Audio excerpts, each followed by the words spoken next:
Hi again guys, hope you're all well this evening. For those of you who don't know, I'm Gemma, co-founder of Ghost Seekers Wales and lead investigator. Before we kick off the evening with questions and discussions, can I just take this opportunity to ask you all to take a moment to just think of Trisha Lacey Walters from Fearless Afterlife. Send her lots of love. Our thoughts are obviously with her and her family at this sad time, and obviously we wish her a speedy recovery.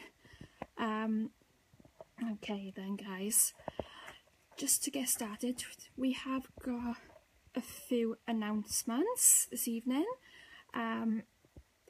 Once a few of you have joined and started listening, obviously I'll announce them then. Just gonna kickstart with the roles of the team. Obviously, as I said, I'm co-founder and lead investigator. I'm also customer relations manager, so obviously I take all the customer bookings. I deal with emails, advertisements, and the overall running of the website and all forms of social media. Alison is the events manager, so she takes all bookings of locations and she deals with team meetings and the overall running of the team. And then Aaron is the founder of Ghost Seekers, as mentioned on previous live, and he's also one of our psychic mediums. We then have Baz, who's also one of our psychic mediums. Emma is our historian, and she has looked into the historical and mythological aspects of the field. And Kai is our tech guy. He's also our cameraman, and he obviously debunks everything and looks into the logical sides of things. He is more skeptical than the rest of us, but again, as mentioned on previous live, I personally believe he is part empathic. We all got into the paranormal because we've all experienced things all our lives growing up and had things happen to us in our homes, when we've been out and about, when we've gone places. Some of us went on to develop our gifts, obviously, and joined Spiritualist Church to help us develop those gifts further. And then obviously some of us went to some ghost hunts with other teams, and Aaron did join another team before setting up Ghost Seekers, and it's coming up to our 3rd year anniversary this Halloween. But Ghost Seekers is not purely about public events and being an events company. There's a lot more to us than that. We do a lot of private events and team-only events.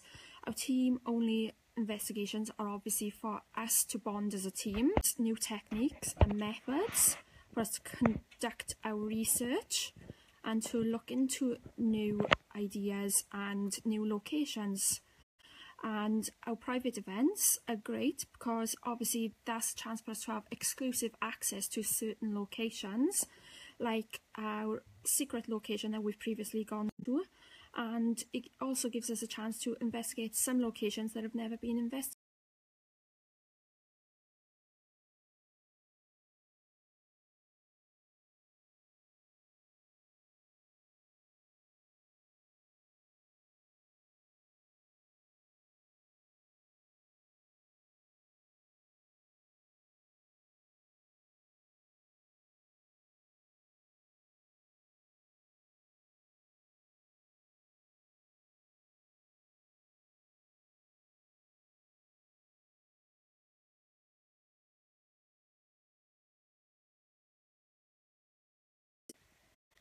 Sorry about that, guy. Connection also gives us a chance to investigate locations that we may not have investigated beforehand, and locations that have never been investigated by any other teams as well. And of course, our live feeds are a big deal because obviously they allow us to show you what we're up to and what we're about. And the whole point of these live question and answer sessions is also for you guys to get to know us a bit better, to learn all about us, a chance for you to ask us questions and to let us know your thoughts and ideas. And of course, we also do live feeds on our events, and that's great as well because that shows you what we're up to on our events. You get to see some of the techniques we use and the pieces of equipment we use. Of course, we also do a lot of other things. We offer psychic readings as well at specific events. A full list of those events that we do offer the psychic readings at can be found on our page. We also do raffles and competitions now and again. We do currently have a raffle running for 2 people to win tickets to the Ancient Brahmin in March. For full details of that, again, you can find it on our page. We also have a Ghost Hunts Worldwide group. If you join that, you can share any of your events, any of your pages, groups, anything related to the paranormal at all. We also have a psychic readings and mediumship page where Aaron and Baz run all the readings if anyone wishes to have a reading. We do a lot of polls on our page as well, and the whole point of them is for you guys to get involved, to interact with us on the page, same as our live feeds, for you to let us know what you guys want, to give your thoughts and ideas, make suggestions to us, and to let us know if you're happy with what we're doing or if there's anything you'd like to change. And of course, we have got polls that we do for you guys to vote for the team member you want to do the lone vigils as well at our events. So that's great because obviously we aren't deciding which one of us does it then. You guys are deciding for us, and I think that's awesome myself. We do use a lot of equipment and different techniques. So if I quickly run through what an event with us entails, we usually kickstart with me giving a health and safety and introductory talk. Well, after we've signed everyone in, of course, we then do a quick walk around of the building and brief history. And then throughout the night, we do certain experiments and use certain equipment. So our equipment would involve the portal, spirit box, dowsing rods, EVPs, EMF meters. We've got REM pod, and some of our techniques then would be the human pendulum, table tipping, Ouija board, and also we use our own senses, of course, to call out to see if spirit will interact with us that way. And I love that personally because I prefer the more natural and old-fashioned techniques. And I think it's amazing when we get spirits making noises and coming through that way, and of course affecting us, making us feel what they feel. We also offer free time on our events for, well, that's basically your opportunity to go off and conduct your own investigations, and it gives you the chance to use our equipment while you do so. As stated, we do lone vigils, and for those who are brave enough who do attend our events, you get the chance to do lone vigils as well. And me personally, I'm sure the rest of the team will agree, I love that because it's great to see the public coming on our events, getting involved, taking part, and going off and enjoying themselves and experiencing things, because that's what it's all about, obviously. We also work a lot with other teams, and again, that's great because we get to learn from them and we get to see how they work, how they do things differently, and see things through their eyes, and vice versa. And for me personally, that's great. Just going to quickly run off our announcements now. We have had some great opportunities thrown at us, and we're super excited, as I'm sure you've seen with our posts on the page. Firstly, Aaron will be starting to do some live debates and discussions on the page, and these will be based on myths, legends and conspiracy theories. He hasn't set a day and a time yet, so just keep your eyes peeled for that. He's super excited about it, as I'm sure you saw on one of my other lives. He did get quite into some of the myths and legends, and he loves it. He's all for that. He really delves into it deeply. Also, we have some new locations coming up that we've never investigated before. As I'm sure most of you have seen, we're doing our first sleepover at Craigenouse Castle. We've got Draco Tunnels that we've never done before. We are looking into the Jamaica Inn. We are doing it as a team event with another team who we've never investigated with before, Wessex Paranormal Investigations. And we're super excited about that, but we are currently looking into doing it as a public event as well. So those who are interested in going to the Jamaica Inn, there is a post up on the page. Do take part, put your names down, let us know that you are interested, and obviously we'll try and confirm the dates then. We do have a few other opportunities that have been thrown at us as well. They are a bit hush-hush at the moment, but we will reveal these opportunities at a later date. And of course, just the fact that you guys come on to the page and interact with us, we love it. So the more you come on the page, the more you like our posts, comment, interact with us, the better really. And on that note, if I could ask everyone who is watching and anyone who comes across this video tonight, could you please quickly share it, just so that we can try and reach as many people as possible and get more interaction on the page? That would be really great, guys.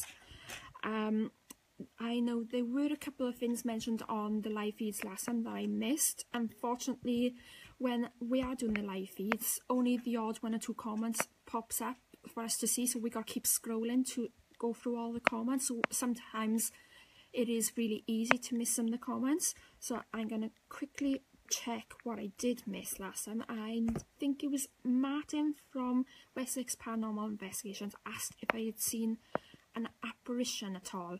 Now, the answer to that is yes, I have. I don't know if any of you watching now saw my last live where I mentioned about my scariest experience, where something attached to me and followed me home. Well, I actually saw a claw-like hand come over the door at me. It was really creepy. And then a really tall, dark, black figure in the doorway, really solid looking, coming towards me.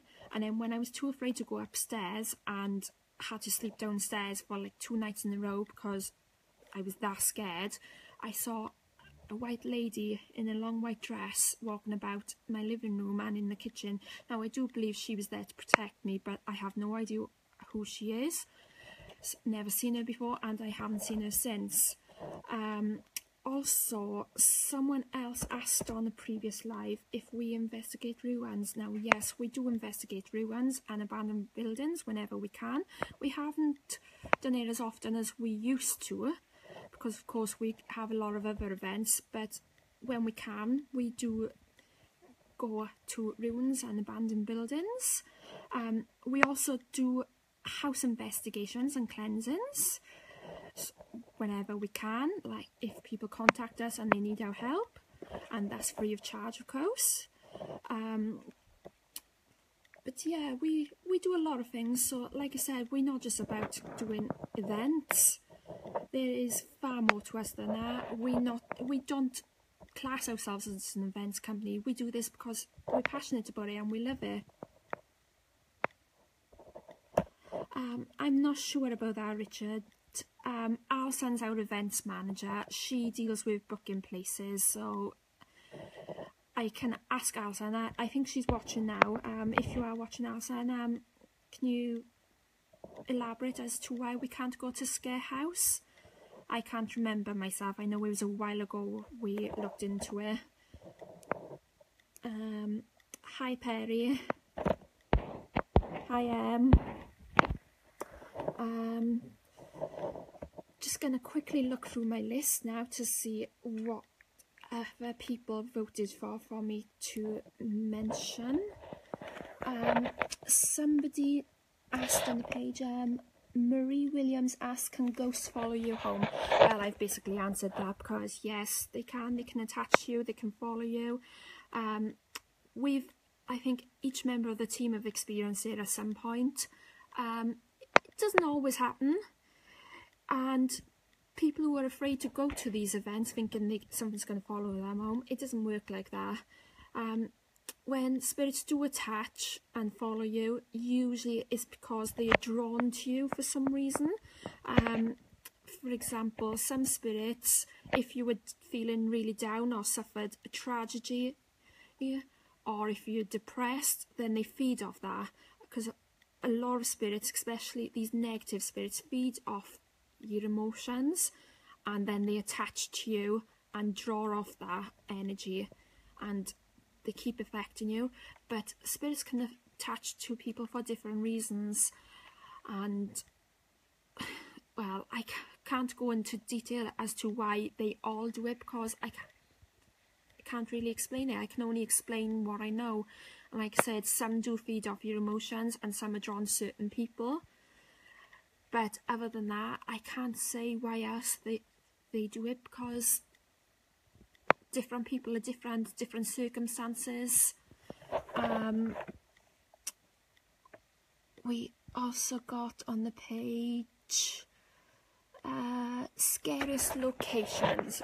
Okay, me personally, I haven't yet been to a location that has really scared me. Yes, I've had some scary experiences, but every location we've been to, they don't really stand out to me as the scariest location.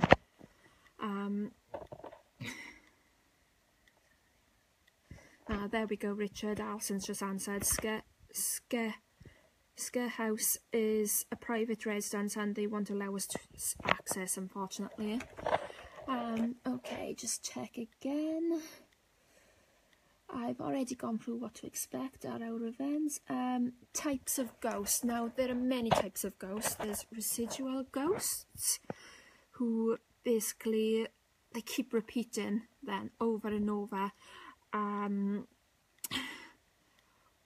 Like, for example, if they are stuck in a certain time, like they are passing, if it was tragic, they might repeat that over and over. But you've got different situations, so it doesn't mean they are repeating their death. They could repeat other moments of their life over and over, and they just keep repeating it over and over, so they are living in that time frame, and they don't realise that we have now moved on to this era. You've also got poltergeists, as I'm sure most of you have heard of. They are quite mischievous. They move things, throw things, they push people. They do a lot, really. They are really wicked. You've also got intelligent spirits who do communicate and interact with us and give us intelligent responses. But delving further into the types of ghosts, we've come across spirits who are very set in their ways, and some of them you've got to call them sir, ma'am, and lieutenant, major, sergeant. Those are just a couple of examples, and if you don't call them by their names properly, they will not respond to you or communicate with you in any way. Then you've got some who they're really lovely spirits, and you just gotta be really, how can I put it, you've got to coax them then, because some of them are a bit more wary, of course, and children's spirits, some of them tend to be more scared and afraid, so you've really got to coax them and use like little light up balls or things for them to interact with, to encourage them to interact with us. And then you get spirits where if you speak nicely, they want to interact. You've got to basically play along and speak to them the way they speak to you. So you've got different types of spirits who interact in different ways, and dependent on the spirit, you've got to vary how you speak to them, if that makes sense.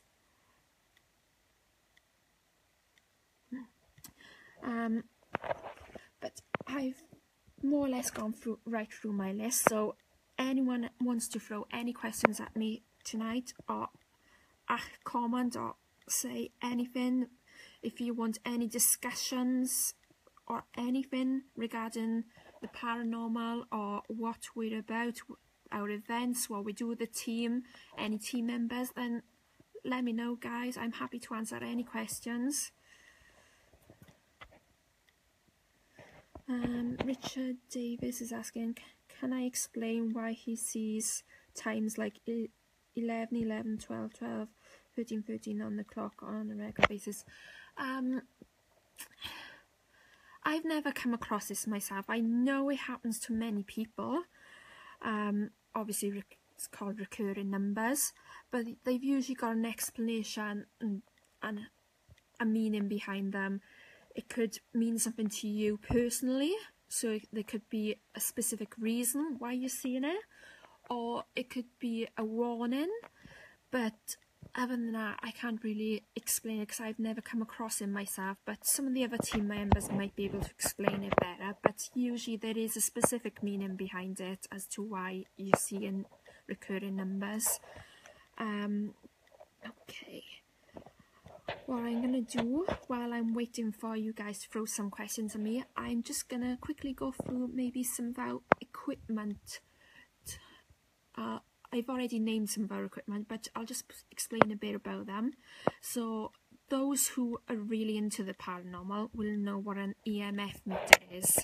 That's a little gadget. It's not very big, and when you turn it on, we ask spirits to step towards it to light it up. So it starts at green and it can go up to yellow, orange and red.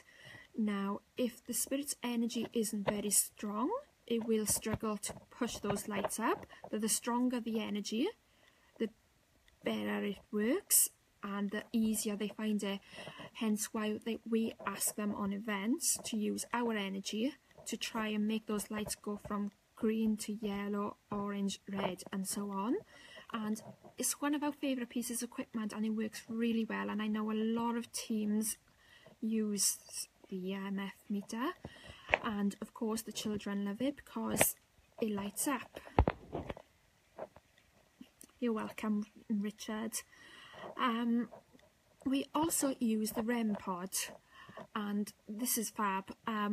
We haven't used it on every event we've been on, but more recently at, I think it was the Survive Theatre in Monmouth, we had it on the stage. Now the stage area we're not allowed on at all.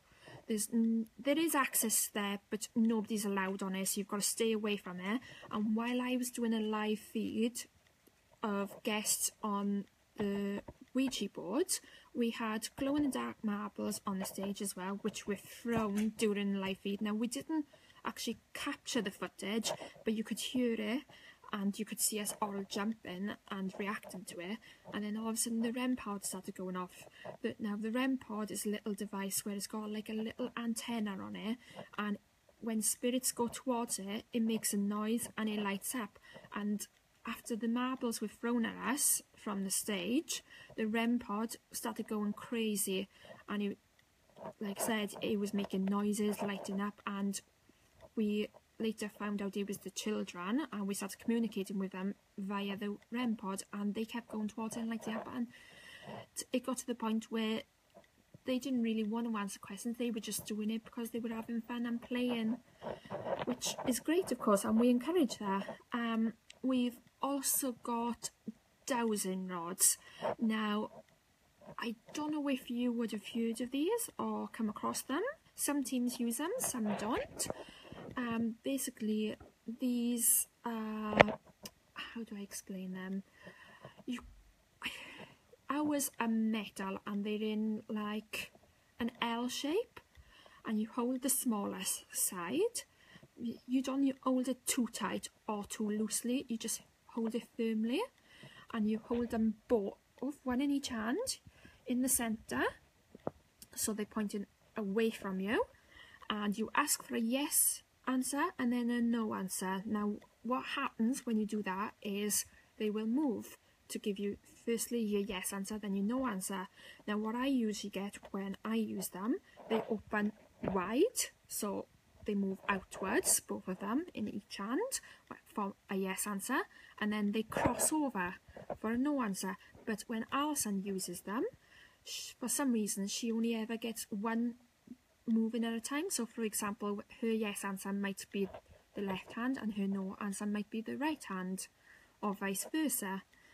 And they're another great way of communicating. Of course, you are limited because it's only yes and no answers, but you can ask them to point in the direction of where spirit are standing, or ask them to lead you to where they are, and of course they'll point and you'll walk towards that direction, and then you'll ask left, right, example, and they'll keep pointing and leading you. And we have had them take us on little journeys when we've been out on more open locations. We've also got crystal pendulums. For those of you who don't know, they're like little crystals on like a chain. You hold it in your hand like that. You make sure it's as still as possible and you don't move your hand whatsoever. And again, you ask yes, no answer. For me, it goes round and round for yes, and for backwards and forwards for no. And it's amazing watching it change direction. We love it. We also use the Ouija board, as already mentioned. Now, I personally believe the Ouija board is just a tool for communication. Many believe it's evil. I don't. I disagree with that. I believe it's only evil in the wrong hands, and if you're going to mess with it or use it and you don't know what you're doing, then that's just silly really, and you are asking for trouble. As long as you open and close it properly, and always make sure you go straight to goodbye and don't just walk off and leave it, then it's perfectly safe. It's like any other device that we use on our events. We've had some great responses on it, and we don't see any harm in it, and we've used it for a long time, never had any issues with it at all. But like I said, as long you have to open and close it properly, and in the right environment, in the right hands, it's perfectly safe. We have, as mentioned on previous lives, got 6 haunted dolls on the team. We don't use these very often, and I know a lot of people don't believe in them. I personally don't believe haunted dolls are actually haunted. I believe it's more an attachment, like when spirits attach to a person or a building. I'll give you a perfect example. The first haunted doll we had was Alison's, a little girl of 4 or 5 years old, if I'm correct. And the doll she is attached to was actually her favourite doll when she was alive. So she is then attached to that doll when she became spirit. And for me, that's a perfect example. That is an attachment and not a haunting.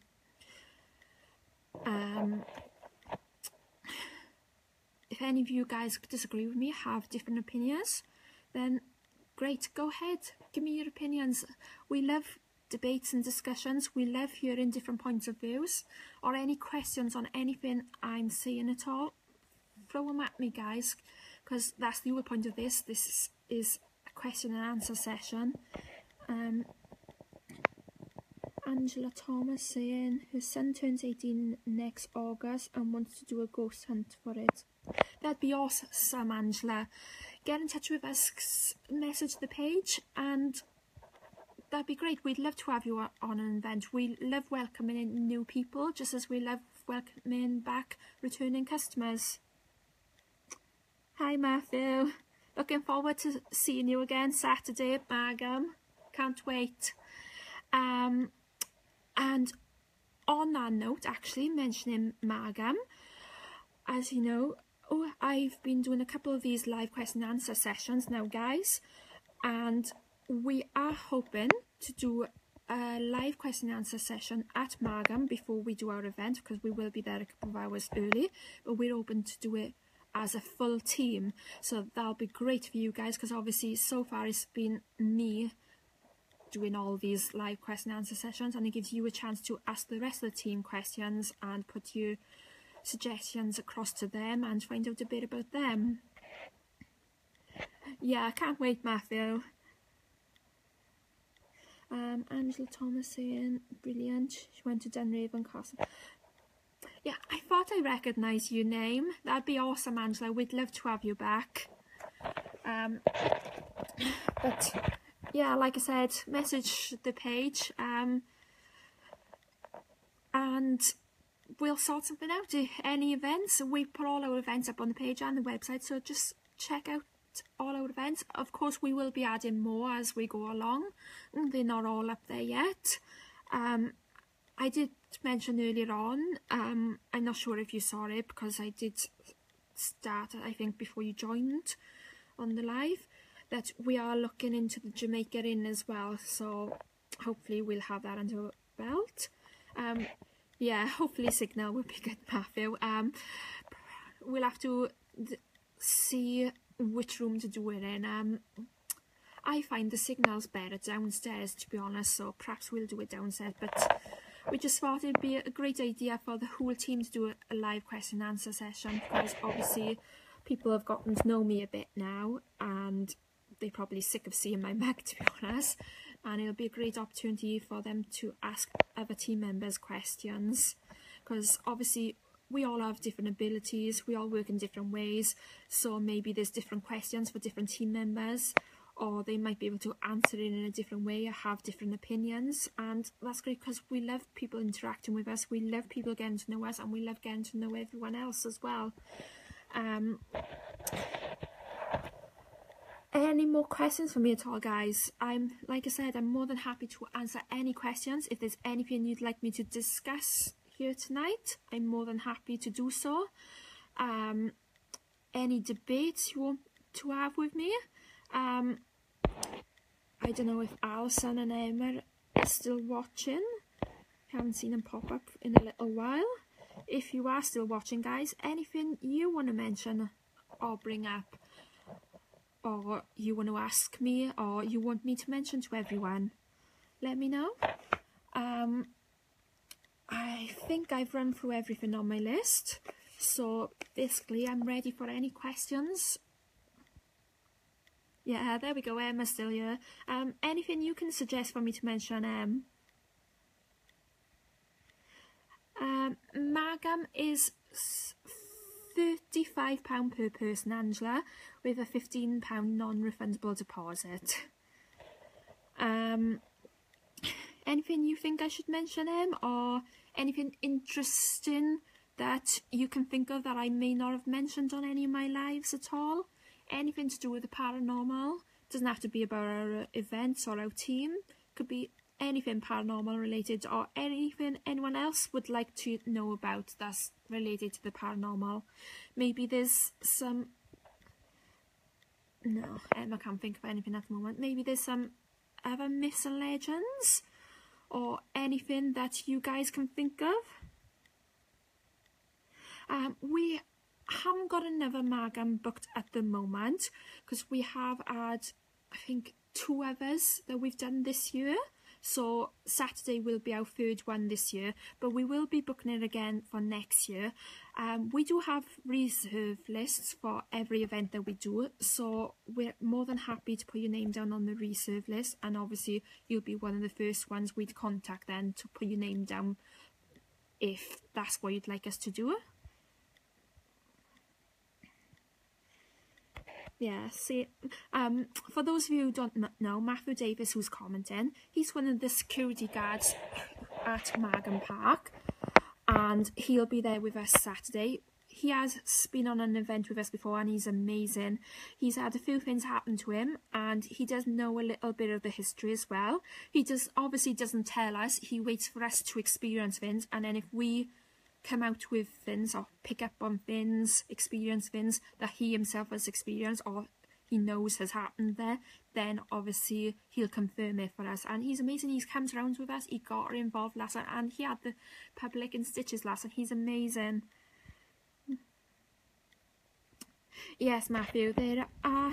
Oh, yeah, sorry, Angela.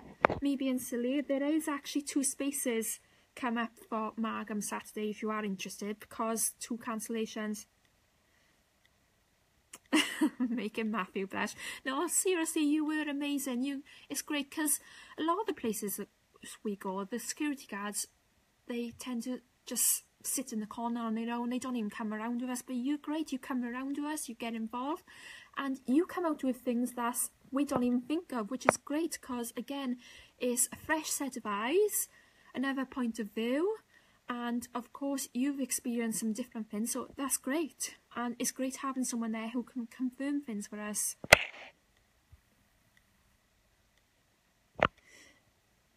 Should have. Yeah, we're more than that'd be awesome, Angela. Yeah, definitely bring him along if that's what he wants to do. We're more than happy to do your house if you need us to. Just all you have to do is message the page. Let us know what the issue is, what you're experiencing in your house, and of course we'll get back to you and arrange something. Yeah, Emma saying you've got to do your favourite word on Saturday, Matthew. You were epic. That was awesome. You did have us all in stitches.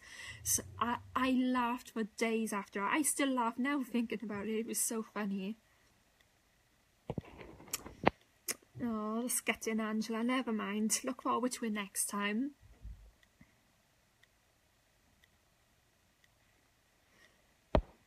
Which YouTube video is that, Matthew?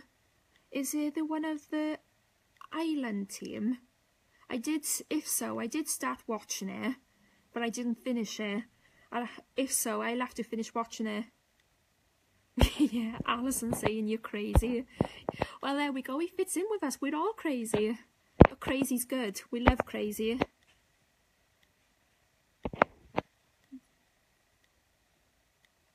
Angela saying the ghost in her house likes mimicking her voice and shaking doors normal.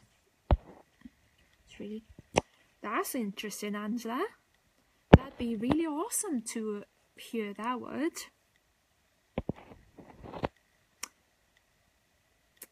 Yeah, there we go.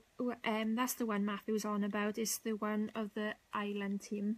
Yeah, like I said, I did start watching it, but I had other things that I had to get on with, so I didn't end up finishing it. I'll definitely have to go back to it and watch it right through.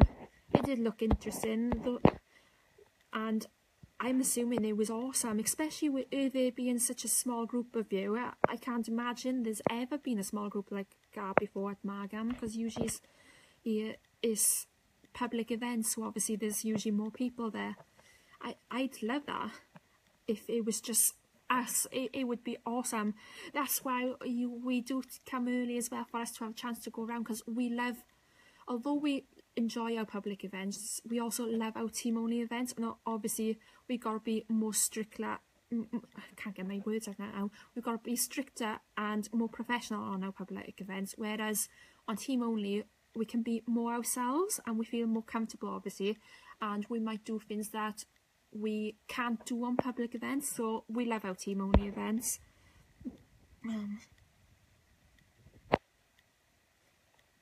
Angela saying the ghost in the house is the kids keep asking her why she keeps calling her and it's not her calling them.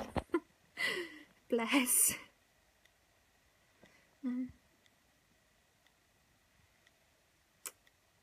There we go, 4 of you. Yeah, I bet that was amazing. Collins saying I mentioned different kinds of spirits he's experienced seeing and being nudged to wake after falling asleep at the kitchen table by his German Shepherd and animal spirits. Definitely, yeah, totally agree with you. Yeah, begged Colin, we've come across quite a few animal spirits. Alison felt, and I'm not sure if some of the team actually saw a dog or something along those lines at Margam Castle when we were there last, if I'm correct. We've also come across wolves. We've come across, because we've got spirit guides, but we also have spirit animals as guides as well, and mine is a wolf. Alison's is a snowy owl. But different people have different ones, so yes, spirit animals definitely exist. Oh, okay, Matthew, thank you for joining. See you Saturday. Really looking forward to it.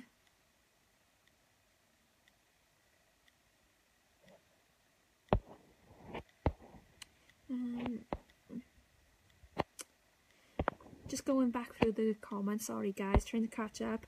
Angela saying it used to freak her out, but it doesn't anymore. Yeah, when we were all the same. I mean, anyone who gets into the paranormal, most people will say to begin with it was weird, strange, they didn't know what to make of it. Me myself, I felt really uneasy and I didn't know what to make of it at all, and I pushed it to the back of my mind until obviously I opened myself up to it and accepted it.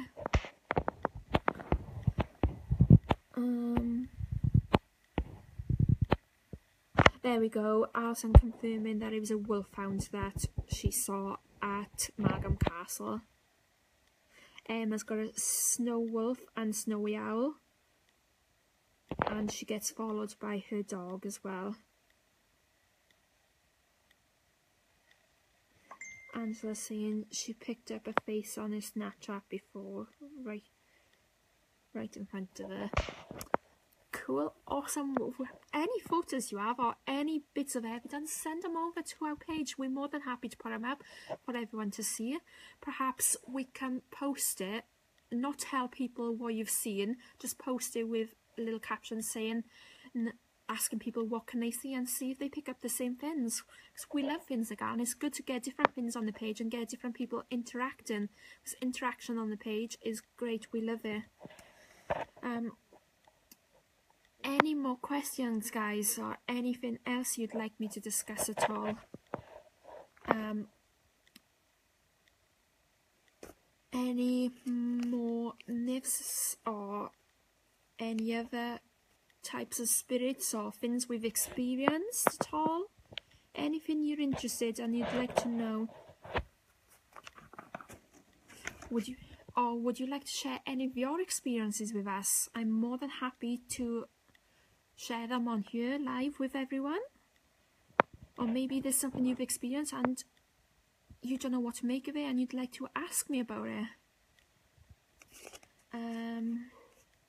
Or is there any methods, techniques or pieces of equipment you'd like to know about? Anything you've come across and you're unsure of? Fire away, ask me. Yeah, I'm more than happy to explain.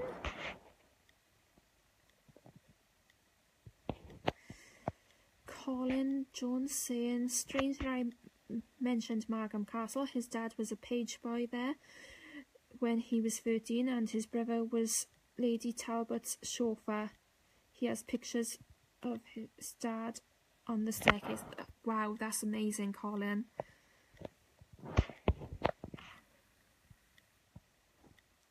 Angela, she's gonna find us the picture. She's a magnet for ghosts. Got some stories for us. Well, any stories you want to share with us, Angela, that'd be great. Whether you want to share them online with us, even if you want to post them across to our page.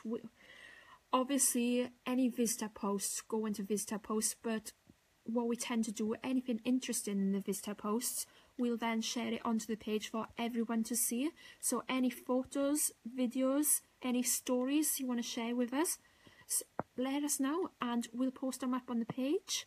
I'm sure people would love to see what you've got, any footage or hear any of your stories, and I'm sure people would love to get involved as well and maybe share some of their stories.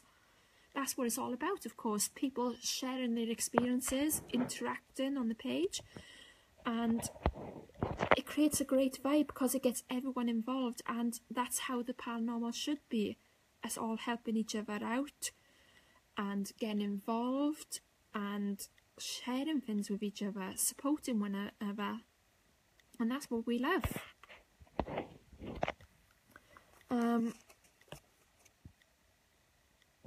Alison, anything you'd like me to bring up at all?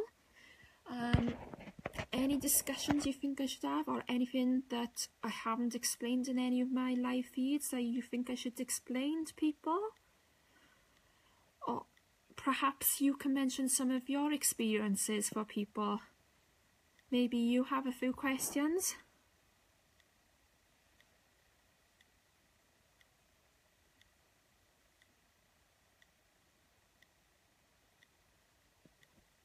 That'd be awesome, Angela. Yeah, like I said, we'd love for you to send them over to us, and we'll get them up on the page, and it might encourage other people to do the same. We love hearing everyone's stories, and of course everyone's got different experiences and different stories to tell, and that's nice, you know, and it's like nice to see what people have experienced, and some stories are so amazing. No problem, Angela. Alison, you still with me? And you, I noticed Kai popped up on our group messenger. Tell him to get on your on live feed. Tell him to come and interact with everyone. Perhaps people can ask about the rest of you guys. Maybe there's some questions for the rest of the team. We do have 2 psychic mediums on the team, Aaron and Baz. Baz hasn't popped up today, so I'm not sure if he'll be on here, but he has been working early hours. Now starting work early lately. He's been getting up super early, so he may not be on tonight. Hi Gary. If I'm right, you're one of the investigators from the Ireland team that recently went to Magam, aren't you? I think it's your group that Matthew, the security guard, just mentioned to us as well. I did start watching your video, but I ended up having to go do other stuff, so I will get back to it and watch it all right through to the end. And Matthew was telling us as well there was only 4 of you there. That must have been an amazing experience, because we've done Magam quite a few times. We know it really well. We know a lot of teams do it as well, and usually it's used for public events, so usually there's more people there. So your experience, I bet that was incredible, just the 4 of you being there. Of course, you're more than welcome to share any of your experiences with us here on live, or if you have any questions, anything you'd like me to discuss. Alison, do you care to share any of your experiences for people to hear about them? Or if anyone has any questions for Alison, same as Emma, if you have any experiences you'd like to share with everyone, and if people want to ask Emma any questions. Emma's also pagan, so she can answer any questions to do with paganism, and she's also our historian, so any historical questions you can fire away at Emma. Hi David. Also, any questions you have for Alison regarding events, because obviously Alison's our events manager, then ask away. Like I said, different team members have different roles, different abilities, so obviously there'll be different questions that you can ask for different members of the team, and maybe they'll have different opinions as well, because obviously Emma being pagan, she's got a unique point of view. Kai tends to be more skeptical than the rest of us, so again, different point of view. Ooh. And he's also our tech guy, so he can answer any questions to do with technology and science, that kind of thing. Alison is very sensitive, and she has had many experiences.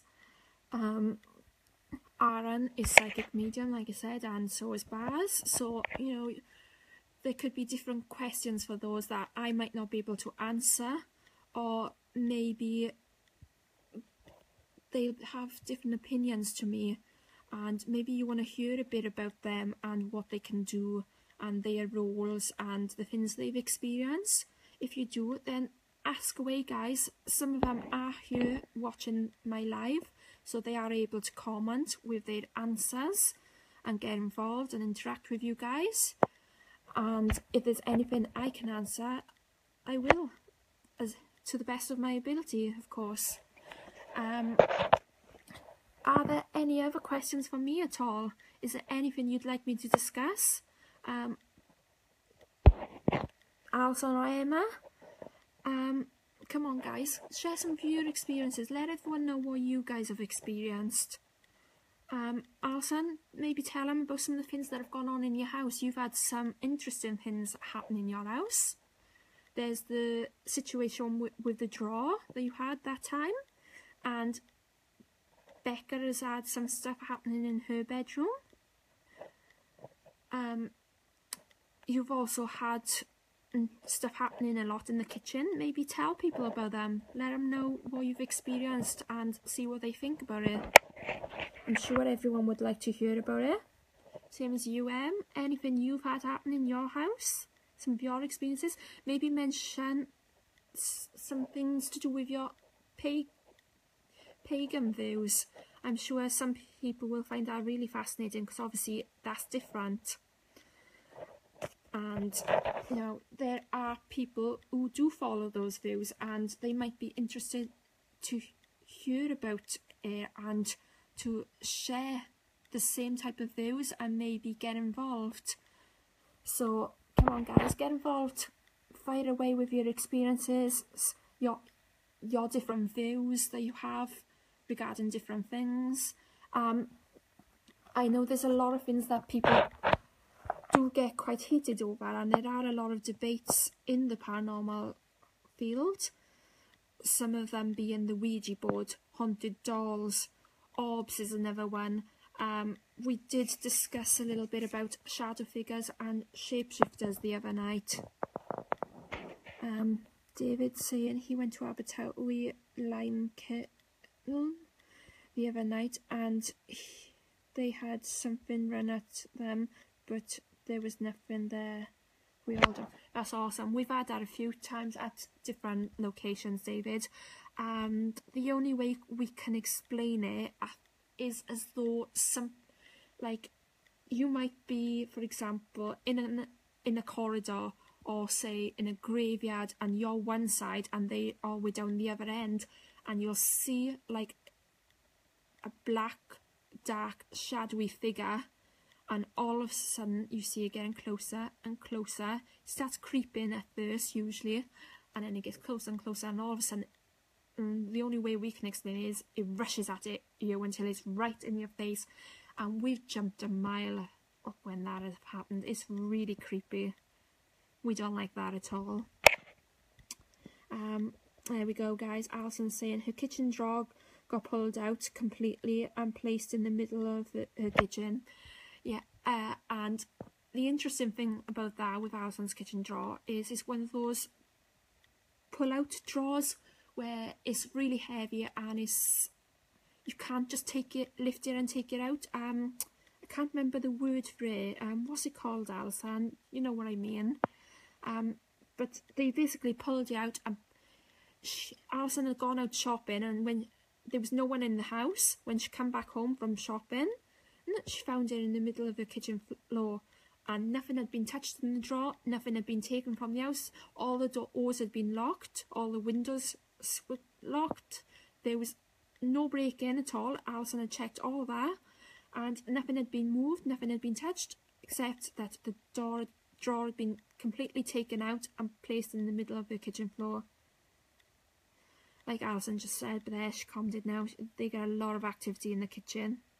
Yeah, it's really mad, David. Aaron's actually Alison's son, and Aaron have grown up with the ability and done it all his life. And I'm Aaron's wife, and our little boy, David, he's 5 now, coming up 6 in Feb. He's very gifted as well and sees and hears and feels a lot. He talks to them all the time, and he always goes up to Alison's. And Aaron's 2 sisters are a bit freaked out about the paranormal. They don't like it at all. And in the hallway, David grabs one of Aaron's sisters and grabs her by the hand and takes her out to the hallway and goes, come on, come and see the ghost, come and talk to the ghost. And he gives them their name, he gives them their life story, tells them all about them, and they get really freaked out. It's quite funny. Also, I just noticed Kai popped up on Group Messenger again. Tell him to get on live and come and interact with us. You'll be able to give obviously different experiences and point of view. Because obviously he's the tech guy, he can answer anything to do with technology and science. So get him on here with us for everyone to maybe find out a bit it about him, and he can answer things that obviously the rest of us can't. There we go, Alison saying as well, the back bedroom, when Aaron was younger, he would never sleep in that room at all. And that's actually Aaron's younger sister's bedroom now, and she gets quite freaked in it. And also Aaron's dad has felt someone sit down on the bed while he's been on the bed as well in that room. But yeah, Alison, if Kai's on Messenger now, I know a message just popped up, tell him to get on ya, tell him to come and interact with us and everyone on ya. And if Baz is there as well, tell him to do the same. There we go, Alison confirming what I just said now. Aaron's dad have had many visits in that back bedroom by a little old lady.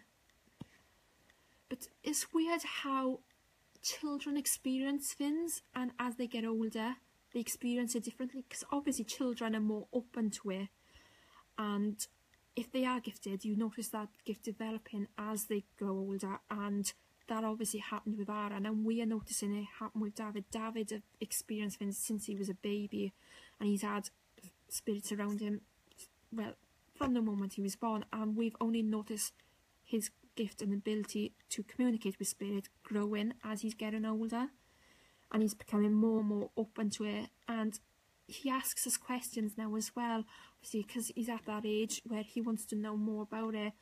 Obviously, we're careful how we communicate with him about it, because we don't want to scare him, but for his age, it's surprising what he believes in and the things he comes out with, and it doesn't scare him at all. He loves it. Do the rest of you guys who are watching have any experiences you'd like to share at all? Emma, are you still here? If you are, would you like to tell people a bit about your pagan views and some of your experiences? Maybe delve into the history of it and mention some of the things you've studied regarding it as well.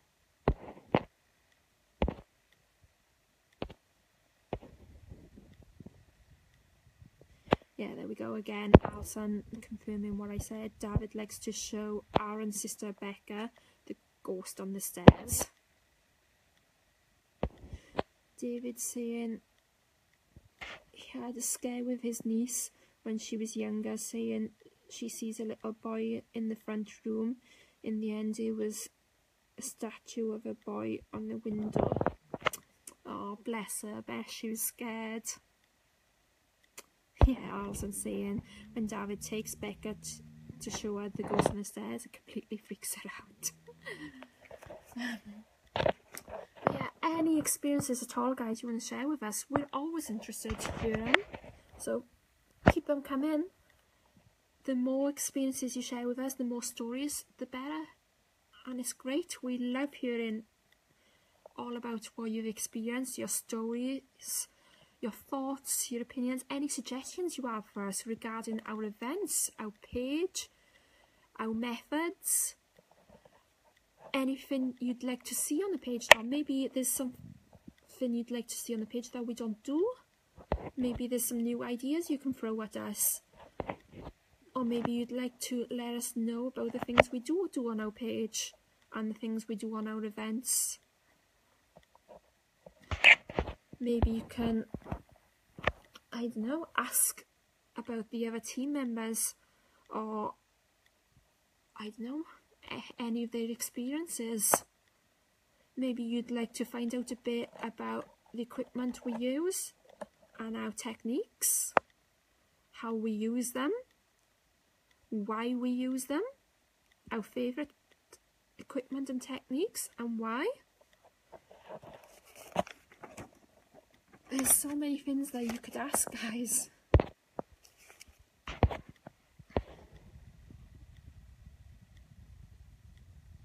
David asking, when we do Margam, do we have full access to the castle? As a public event, no, because there are parts of it that is too dangerous to the public.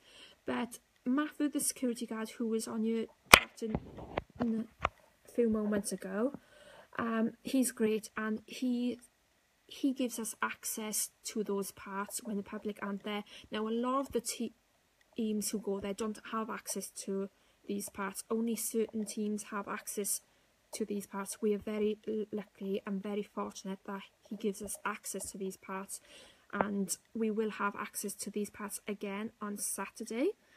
And if Signal permits us to, we will try and show you those parts on live feed.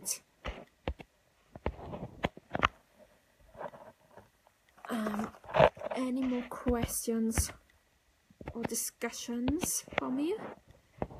Anything you'd like to add, guys, to what I've said? Anything you'd like to know about me, the team, the rest of the team members, our events, like I said, our equipment and techniques? Maybe there's something you use that we don't.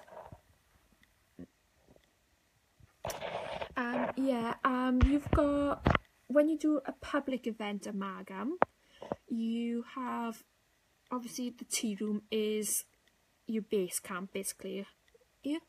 And then you have the, I think it's called the library area, which goes through to two other rooms. I can't remember the middle one, but the last one was the ballroom.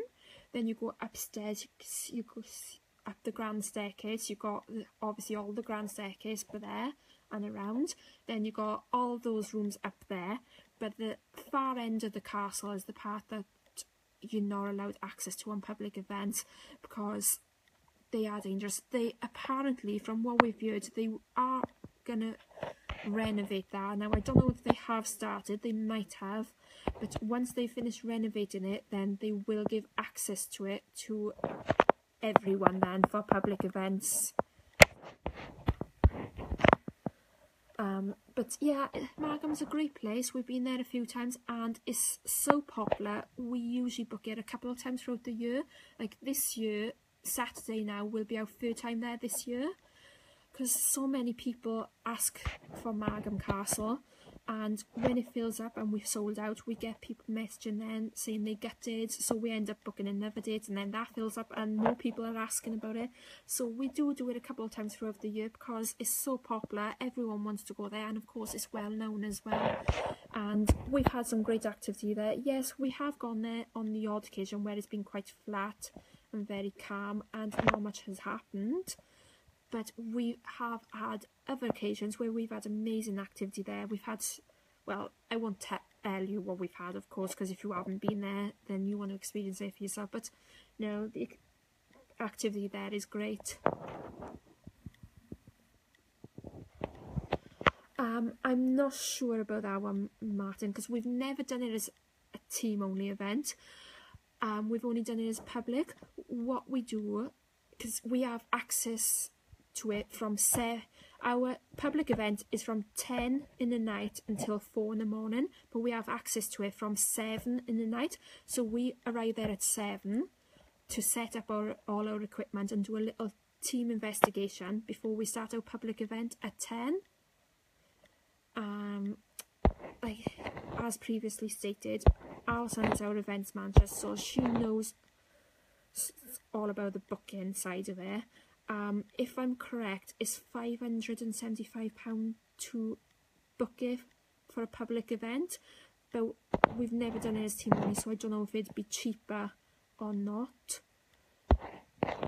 But you'll have to double check with Alison about the price. I think it's £575 to hire, if I'm correct, because I know the price did go up. Yes, there we go. Alison just confirmed. Yes, it is £575 to hire. But yeah, I definitely recommend it though. Like I said, it's very popular, well known, and we've had great results there. And the vibes there and the experiences there, it's great, it's fantastic.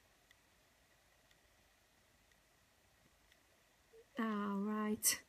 Well, you can always phone them up and ask them. I mean, the island group that did it recently, they didn't go there as a public event. There was only 4 of them, including Matthew, the security guard. Now, I have no idea if they paid the same price, but there were only 4 of them altogether, so perhaps phone them up and ask them about it. Yeah, it's a great place. Like I said, phone them up, ask them, try and find out what we could do. I'm sure Alison would be happy to do this. Maybe we can put you in contact with Matthew, the security guard, because we speak to him quite often on Facebook, on our page, and we're also friends with him on Facebook. And this will be the second time he's been our security guard at Margam, and he's great, and he might be able to find out for you. So perhaps Alison can try and put you in contact with him for him to find out for you, maybe. Would that be okay, Alison? Of course, whenever we can help any other teams or members of the public, anyone in the paranormal realm, of course we will if we can. No problem at all, David. Like I said, we're always happy to help. That's what it's all about, you know. Para unity is about helping and supporting one another, which is how it should be. After all, we're all after the same thing. But yeah, any other locations, guys, that you'd like to talk about, maybe? Any locations you've visited that you'd recommend? Any interesting experiences at any locations?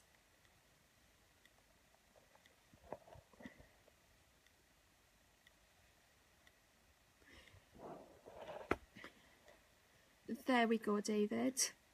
Alison's just given you the contact name, who to ask for.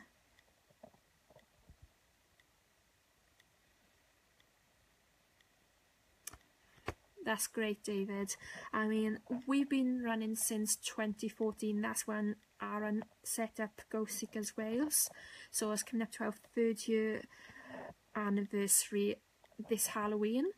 But of course, we've gone along with other groups before that and experienced things all our lives. But when you're starting out, obviously it is hard starting out and trying to make contacts.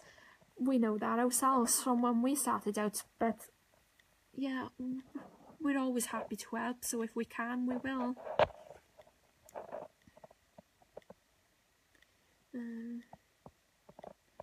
Sorry, just check and see if there's anything from our page that I can mention at all.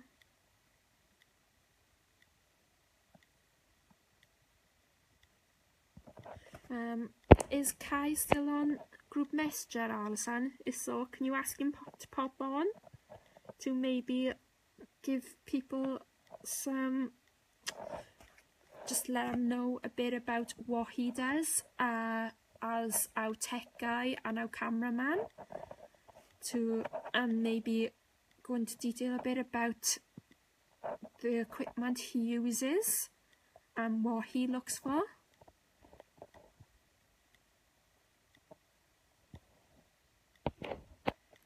Yeah, that's a great idea that Alison's mentioned. You could hire Margam Castle out, but instead of you doing it just yourselves, maybe get 1 or 2 other teams as well, so you all share the costs, but you all investigate in your own teams, if that makes sense. Obviously that'll make it cheaper then, and it's surprising how many groups do that, and we have gone on some events where we have done that with other teams, and we're actually doing that at Gloucester Prison in November with some teams, and we're also doing it at the Jamaica Inn next year as well. Yes, there we go, David. So perhaps that's an idea for you. Obviously it lowers the costs, makes it a lot cheaper, and it's a great way to make contacts, meet other people in the field as well, and maybe share results, and obviously you can learn from one another as well, and that I love. It's great working with other teams, it's great meeting up with other teams, because you can learn so much from each other, and obviously a lot of teams, yes, we will do some of the same things, but obviously there's certain things that some teams do that others don't, and it's great to see them in action, see that they are different methods, maybe different pieces of equipment, and to watch them work, see how they work differently to us and how they use their abilities is great, and I find it amazing. After all, it's all trial and error, and it's all about learning, something that we will all be doing for many years to come.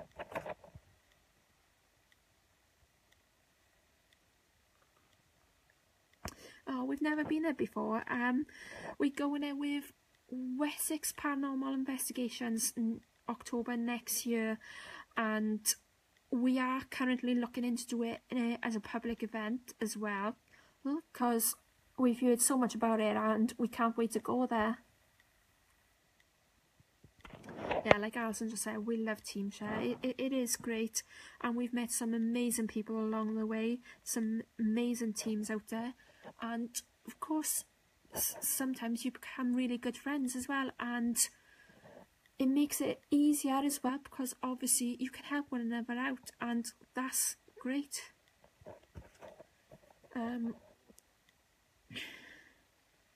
Any more questions from me at all? Anything you'd like to know about our other locations? There we go, Alison. David's saying the museum part in the Jamaica Inn is the most active bit. Definitely have to check that out then.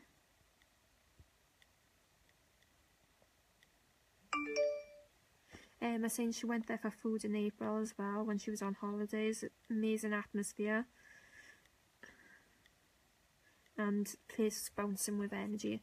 I honestly can't wait to go there.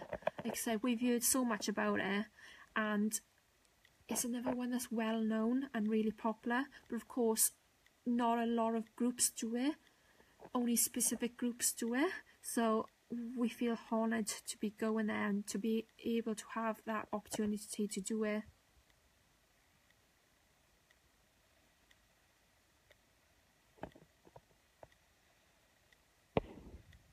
I didn't realise that's where you bought the Ouija board from, Em. That's interesting then. Ooh, awesome. Poltergeist. We love poltergeists. I actually quite enjoy poltergeist activity, to be honest, because not only do I find them amusing, but the activity you get from them is amazing, because obviously they move things. Now, I think it was the very first time, or maybe the second time we went to the Ancient Ram Inn. I can't remember what it was that we placed down. We placed it down on a table in the corner. Piece of equipment or something. I can't remember what it was exactly. We knew exactly where it was, and it vanished, and it turned up at the end of the night. It was amazing. And of course, poltergeists like to throw things. They like to push people, poke people, affect you as well. They open and close doors. I love the activity, and they do give and produce lots of activity, and obviously that's what you want on an investigation.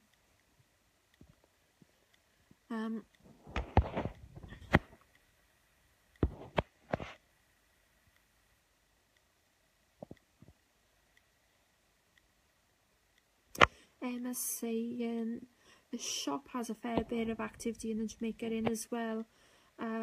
Customer a few weeks before Emma went there had items thrown at them, but they just put it down to things dropping. Hopefully it'll be really active when we go there. Like I said, we've heard amazing things about it, and I know Corinne and Colin at their recent public, I think it was a public one, I'm not sure. I know their recent one there, they had the Jamaica Inn's paranormal investigation team. They saw a full apparition there. They saw a little boy running about and playing, but they're obviously the resident team at the Jamaica Inn, and they've had loads of activity there, and they said the activity that our other teams have had there is amazing as well, and they will be with us when we do the team share there next October.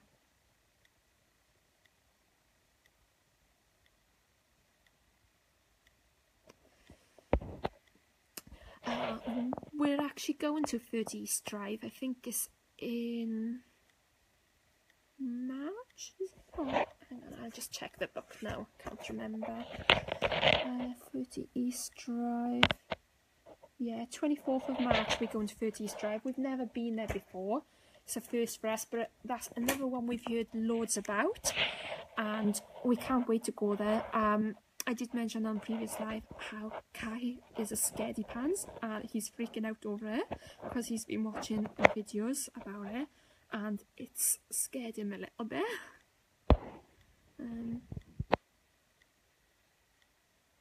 Hi Dorian, nice to have you live with us again. I know a lot of people don't believe in them, but I personally do, and whether people think that's silly or not, that's up to them, of course. Like I said, a lot of people don't believe. There are some who do, but yes, we've actually come across one. For those of you who don't know, the Spirit House in Evesham, that's one of our favourites. Well, it's my favourite personally out of all the locations we've been to. There's one there. Now, this one though isn't negative at all. It's an intelligent being that it's been there, from what we can work out, it's been there for on the earth for thousands and thousands of years, and it is a really intelligent being. It shows, now I've seen it, a full apparition of it, and it's shown itself to me on many occasions there, and on previous visits there we were communicating with it and learned that it was drawn to me because it shows itself as a little boy to me, and it's drawn to me apparently because it sees me as like a caring mother figure, and obviously I am a mum, so whether it knows that, and that's why it's drawn to me. But this one is an intelligent being, loves communicating with us and is happy to communicate with us and isn't negative in any way. Yeah, and we love communicating with it.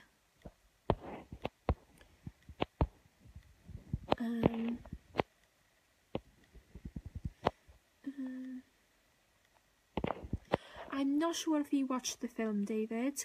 I know he's been watching videos of other teams doing events there. I'm not sure what teams they are, but I know he's been watching videos and it's really freaked him out. I myself haven't actually seen the film.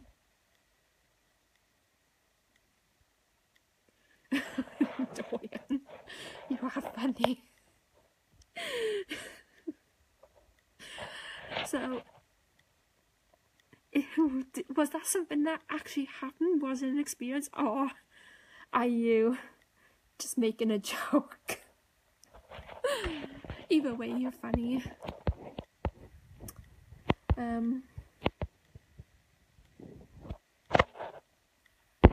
But yeah, really looking forward to this 30 East Drive, and we're going to take it in turns as well to do live vigils, so that'll be interesting, especially Kai doing one. I really can't wait for him to do one. I think he's gonna poop his pants and that'll be funny. And of course, for those of you who missed the previous lives, I'm doing the Lone Vigil this Saturday at Margam Castle, and I do plan on doing it live, so you'll be able to watch and see and hear everything I experience. It's a first for us doing a Lone Vigil live.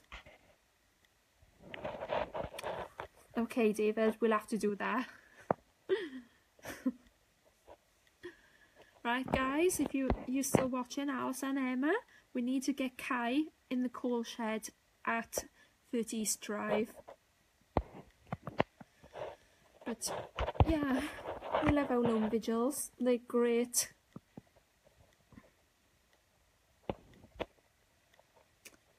There we go. Dorian, who just said he believes in demons, his ex was like something out of The Exorcist. I asked if that was something that he experienced or if it was a joke. He said both. He said him and his ex-wife felt something bad down Candleston Castle,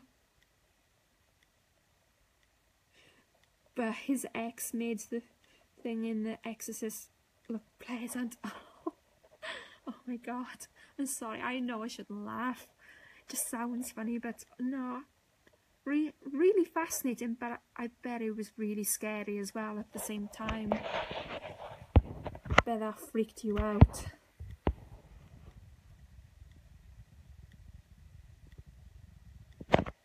Oh well, there we go.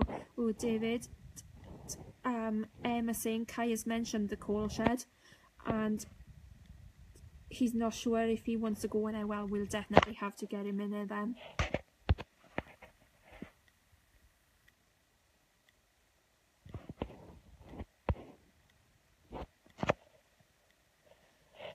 Is that Candleston you're on about, David, or is it still 30 East Drive? I think you're responding to what I just said about Dorian's comment about Candleston. Am I correct? We've been to Candleston a few times. On our first couple of visits to Candleston Castle, we did come across a gentleman called William. Now, he showed himself as a negative entity there, and he wasn't very nice to us. He didn't do anything really nasty to us. He just, well, we got horrible vibes from him, and we could feel his energy. He didn't feel very nice, and he made us feel uneasy, and he kept watching us all the time, and some of the things he said wasn't very nice as such, and we learned that he did some horrible things. But then later on, he got trapped after some teenagers went up there messing about, trying to do witchcraft and getting involved in things they knew nothing about. They'd done a Ouija board and somehow managed to trap him. And luckily we went there and we helped him and we untrapped him, luckily. And after that, he was always okay with us and he communicated with us no problem, and he became, well, a spirit friend, so to speak. Then he was always happy to see us every time we went back there after that. Yeah, there we go, David confirming he's on about Candleston. David saying Kai has to be locked in the coal shed for 1 hour. He would absolutely freak out, he would. He'd scream like a girl, he really would. Kai is funny. He loves this. He's really passionate like the rest of us, obviously, but no, he's definitely a scaredy pants though. He's so funny. And we all find him so amusing. I'm gutted he hasn't come on yet, guys, to share his views about what he does, because like I said, if he was on here, he'd be able to tell you about the technology and the science side of it.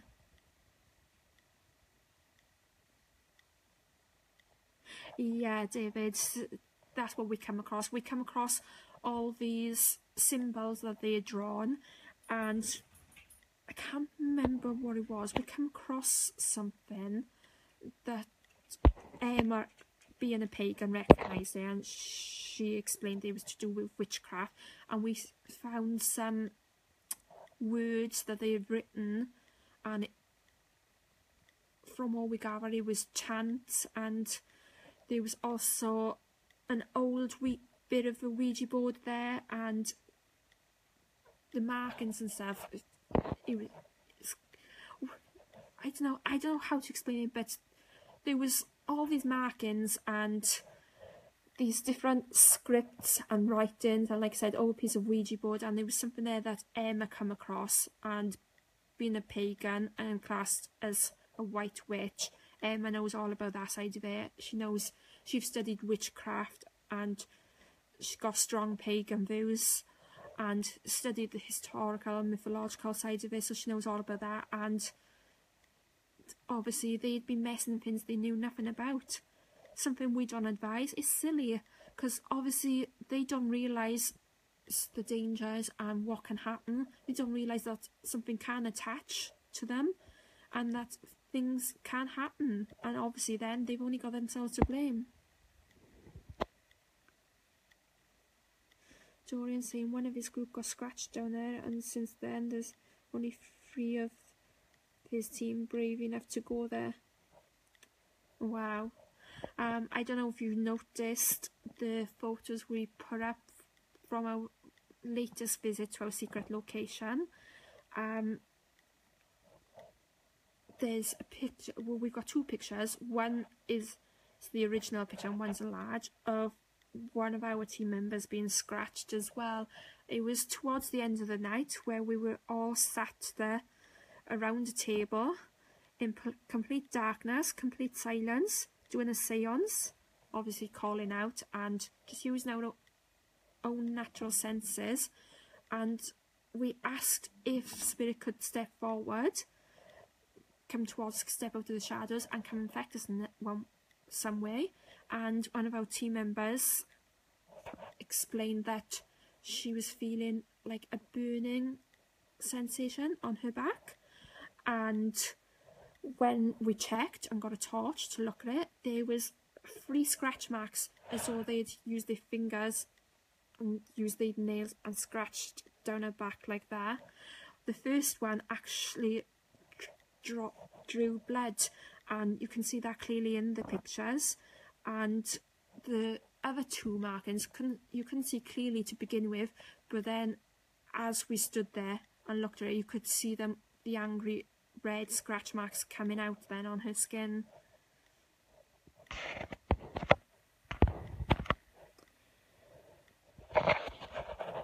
Yeah, that is mad, David. Really mad. Like I said, youngsters and teenagers and people who mess with things they know nothing about, it's silly. They have no clue what they're doing, what they're getting themselves into. And that's why we always advise that you don't mess with things you know nothing about. You know, if you have experience, or if you're with someone who does this professionally, then fair enough. But always do it the right way and don't mess with it, and don't be disrespectful then. Obviously what they done, it was disrespectful, it was really disrespectful, and we don't agree with that at all. And I'm sure you'll all agree with me.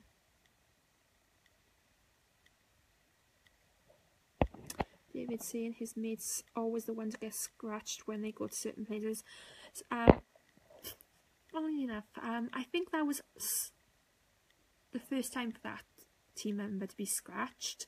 But Kai's usually the one who gets scratched. He's been scratched before, and they often pick it on him since he started with our team. He is our newest member. He's not new now, but he is, out of all of us, he's the newest member, and he gets picked on a lot. At the Ancient Ramen, he had spirits touching him up, which was quite funny. A male and a female spirit were quite drawn to him, and they fancied him, so they were touching him up and sitting beside him. But at Skirridin, he got scratched on his arm, and then he had like a red angry mark around his neck, as though someone has put a noose around his neck.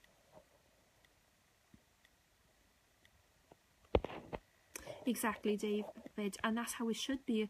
Anyone in the paranormal field knows that's how you meant to be, that you have to have respect, because at the end of the day, if we don't have respect for the spirits, why should they communicate with us? Why should they behave? Why should they treat us okay if we don't treat them okay?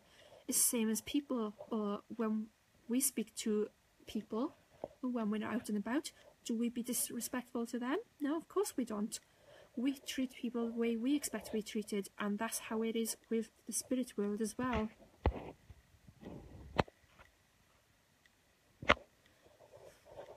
So yeah, totally agree there. That, you know, respect goes a long way, and that is very important when doing something like this, when being involved in the paranormal, when carrying out investigations. And not just that, when you go to certain locations, especially if you go to locations that you're used to, then those spirits tend to get used to you, and they recognise you when you keep going back there, and you have respect for them, then they welcome you back as well. And we've experienced that, like Spirit House in Evesham, like I said, it's my favourite location, and we've been there quite a few times. We all love it there, and the spirits are used to us going there. We've been there so many times. We try not to go there too close together, obviously, because we like to spread it out and go to other places. But we've been there a lot, and the spirits are so used to us going there now. They readily and happily communicate with us. They love communicating with us. When we first went there, we did struggle to get them to communicate, and one of the women who works there in the shop, she's very open to this. I'd say she's a psychic medium to us, because she communicates with them like a psychic medium would, like Aaron and Baz on our team does, and they are used to her, and she has respect for them, and they are very respectful of her. And on our first visit, they only communicated with us through her, and she had to help us because they refused to communicate. They did communicate with us, but not as well. But now we can go there, and we don't need any help of her whatsoever. They communicate with us, no problem at all.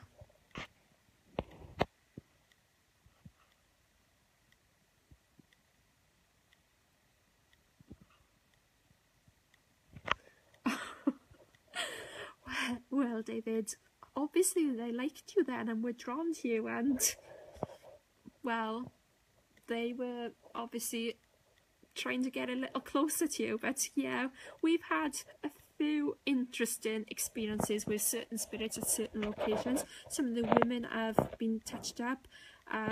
Myself and Alison have in the past had itchy areas, shall we say, and burning sensations. We've been tickled, we've been gripped, we've had our bums pinched, but as far as I'm aware, I can't remember any of the others, but as far as I'm aware, Kai's the only male on our team who's been touched up by spirit. But the women have been touched up a few times. It's quite comical. Well, it's not always pleasant. I have had spirit really squeeze my breast, and it has really hurt, and it was quite painful for a couple of days. And a couple of days later, a bruise came out on it. But more often than not, it's more tickling and hot burning sensations. Not burning as in when you've been burnt, but I'm sure you get what I mean.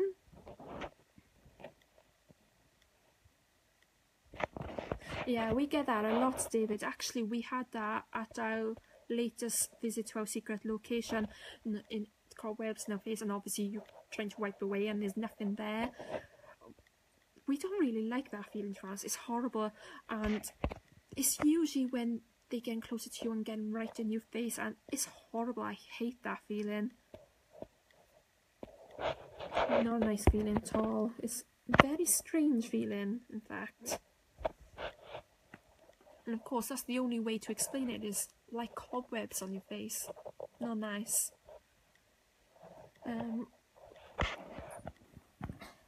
So, any other experiences you'd like to share with us, guys, or anything else you'd like to know that we've been up to for the rest of the team, or any locations in particular?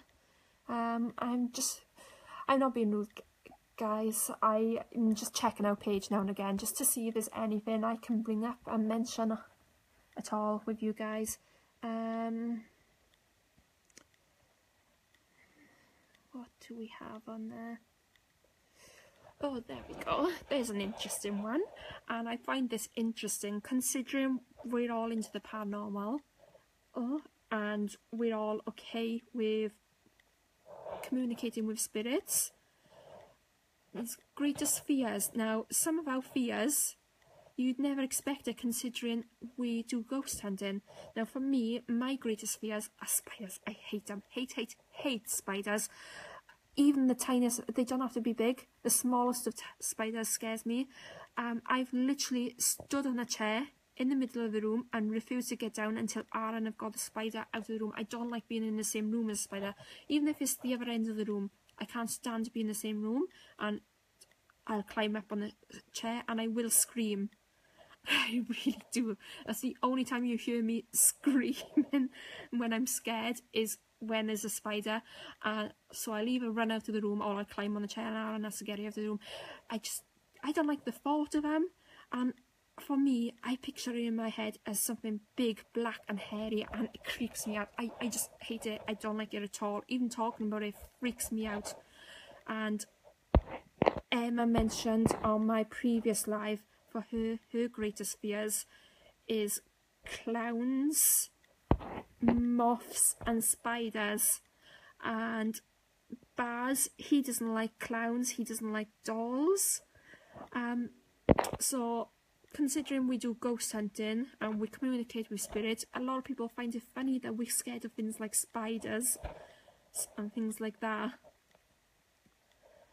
But give me a ghost any day, but a spider, no chance in hell. just no. Anyone? David saying he had one climbing on his head the other day when he was driving. Oh my god, I would freak out. I really would. Any of you guys like to share your greatest fears at all? Alison, if you're still here, would you like to share your greatest fears? Dorian saying he's here at the beach at Sevendown and the ruins of the castle are haunted, not sure how true it is. Yeah, that's Dunraven Castle, Dorian, that you're talking about. We've been there quite a few times. It's an interesting place. It can be quite creepy. It doesn't creep us out anymore. When we first started out, we went there quite a lot, and I don't know if you saw my previous live where we went into reincarnation and about people having several lives. I don't know if you believe in that. Some people do, some people don't. Now I do. I believe we've had several lives, and a few of our previous lives come out there and we experienced them there, and it is a creepy place. But we haven't been there in a long time. There was a lot of activity when we first started going there, but the very last time we went there, it was very calm. We have run from there once, mind. Oh, Emma saying when she mentioned her greatest fears, she forgot to add bees and wasps. For Alison, it's snakes. Yeah, we had great spirit box there as well, David, and we also had great EMF results as well. Emma had a massive spider in the bath. Her sister ran one end of the house to the other. Sounds exactly like me.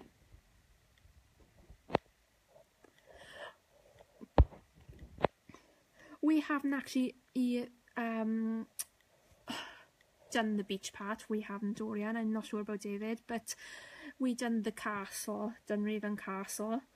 It is a bit of a steep walk to get up to, and sometimes they do close the gates, so I wouldn't advise driving up there at all. We have managed to drive up there before where they've left the gates open, but more often than not they usually close the gate, so you've got to park your car down the bottom and then walk up, and it is a bit of a steep walk.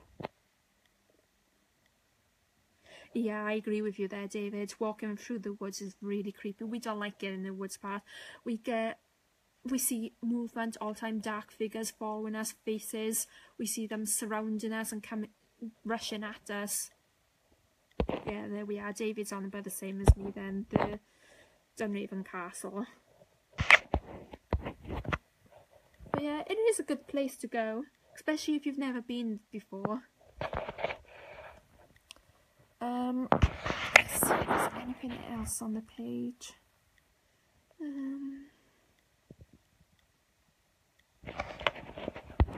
Emma, Alison, do you maybe want to mention your favourite locations and your scariest locations that you've been to? For me, I said Spirit House was my favourite, but I couldn't single out anywhere that really scared me. I did explain, yes, we've had some scary experiences, but for me, no particular place stands out where it's been really scary as such. What about you, Alison? And Emma, your favourite locations and scariest locations that you've been to? And you guys, of course, Dorian, David, and whoever else is watching, would you maybe like to share with us your favourite locations and scariest locations you've been to?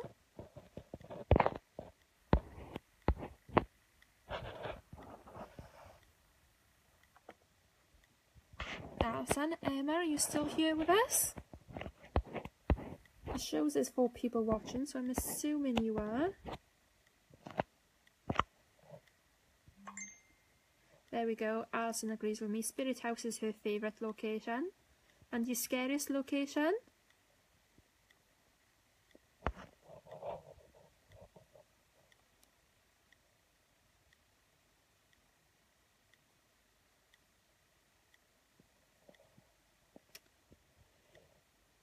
Yeah, Spirit House is Emma's favourite location as well.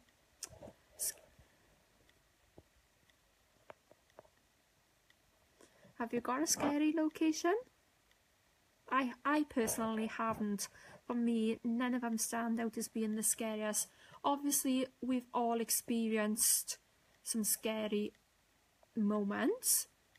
We've all had scary experiences, but none of them stand out as being the scariest location for me. Yeah, Emma's saying the same. I'm assuming Alison feels the same as well because she put David says there's an old farmhouse in Carleon and it's so creepy with shadow people up there. Awesome.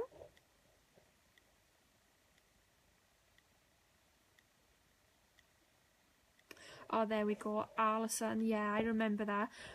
I don't know if you guys have heard of the Dollar Gold Mines. The last time we went there, Alison got really creeped out in one of the mines. She kept seeing something at the end of the tunnel that completely freaked her out. And Alison, she's the least scaredy cat on the team. She never gets scared, ever. So when Alison gets scared, you know it's scary. And she jumped a mile, and she even, if I'm correct, she screamed a little as well. Hi Kai, glad you're on here. I was saying earlier to everyone, perhaps you'd like to give a little bit about what your role on the team is, what you do for us, maybe explain your views and because obviously you've got different points of views because you're the more technology and science side of it. So you've got some different points of views to us. So, or maybe you'd like to just tell people a little bit about what you do to begin with. Maybe tell everyone your favourite location and scariest location. And perhaps tell everyone why you're freaked out over 30 East Drive. Yeah, they called the Dollar Gold Mines. Where are they, guys? I can't remember. Dollar Gold Mines. I can't remember what location they are. Emma saying, not the scariest place, but scariest thing to happen is me and Spirit House second time. Yeah, I think I mentioned it a little bit on my previous live. I don't know what you guys think of trance and trance mediumship. I personally do believe in it. There are people who do fake it, but there's also genuine people. And for me, I'll explain a little bit about it. Most of the time when it happens, you've got no control over it. You can't decide, right, I'm going into trance. More often than not, it just happens whether you want it to or not. And at the Spirit House, I had a horrible spirit come through because something had happened at the Spirit House that week before we went there.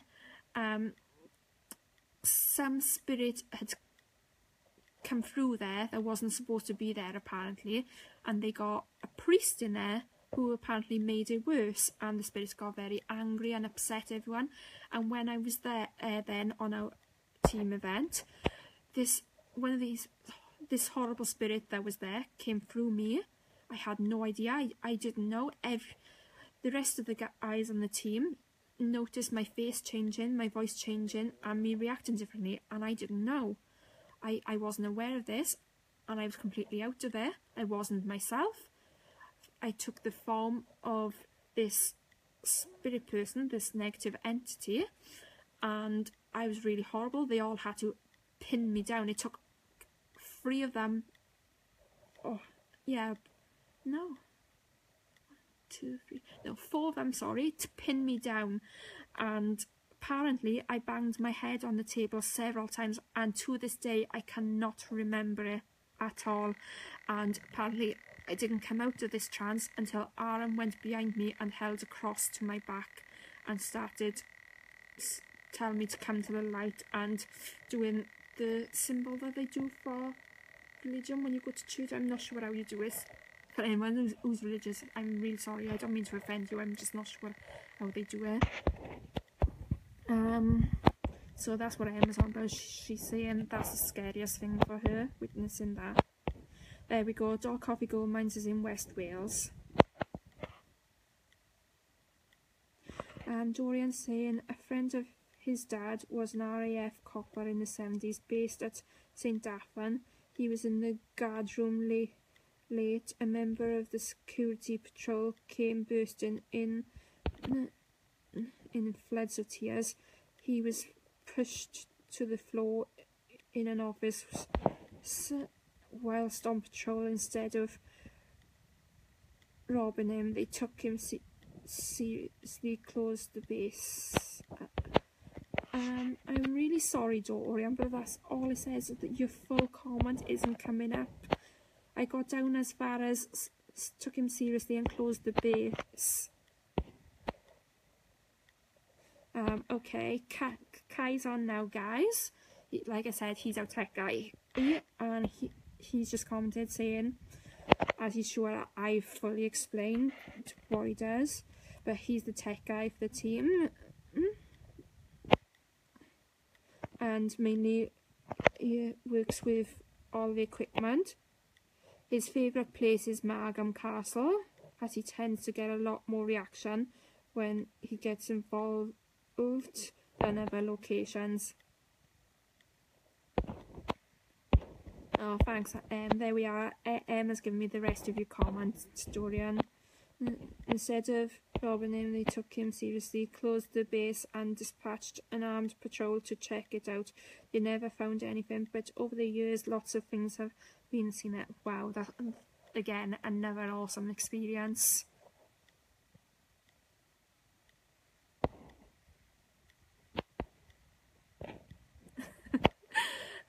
As you'll notice, Kai's mentioning about his spell, and the reason he's doing that is because they call me the grammar police, because I'm very funny about things like that, and I suppose I am the grammar police because my favourite subject in school was English, and I like people to write and say things properly. I often rewrite things for Aaron and put all the right punctuation in.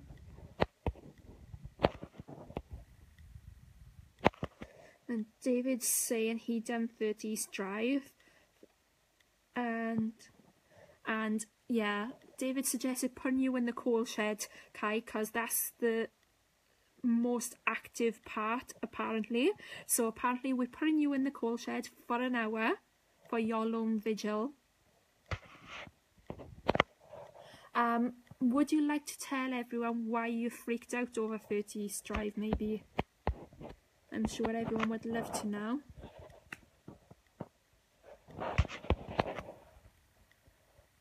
And I can't remember if it was Dorian or David who asked, but one of them asked, have you actually seen the film of 30s Drive?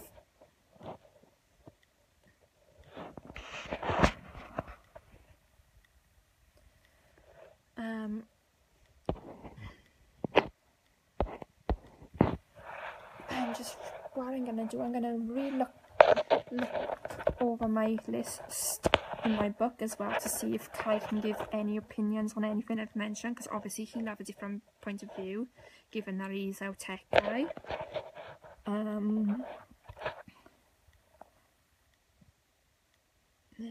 Okay, there we go, Kai. David's asking, have you watched the Houseboat 30 Drive? It's called When the Lights Go Out.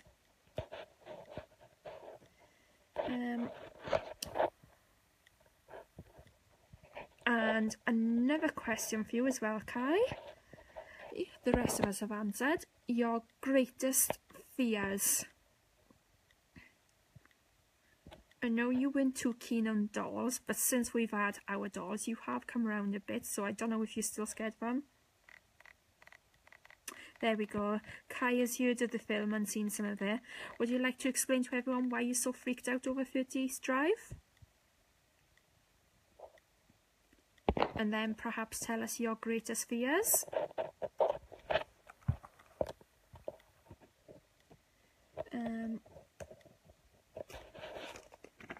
And of course, guys, as Kai is now live with us watching, and as he's our tech guy, if you do want to ask any questions regarding what Kai does or anything about the technology and the science relating to the paranormal, you can do so. And of course, Kai's live, so he's able to answer for you and obviously give his opinion on things.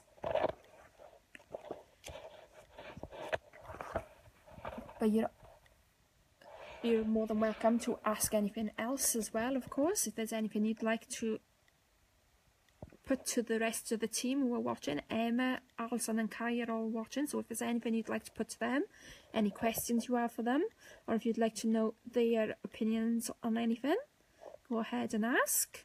I'm sure they'll all be happy to answer. Kai's being quiet, so I'm assuming he's writing an answer to what I asked him.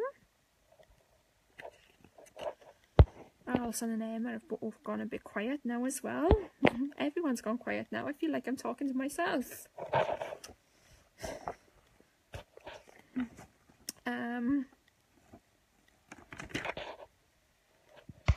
Emma's saying she's bouncing for Saturday. Can't wait to go there.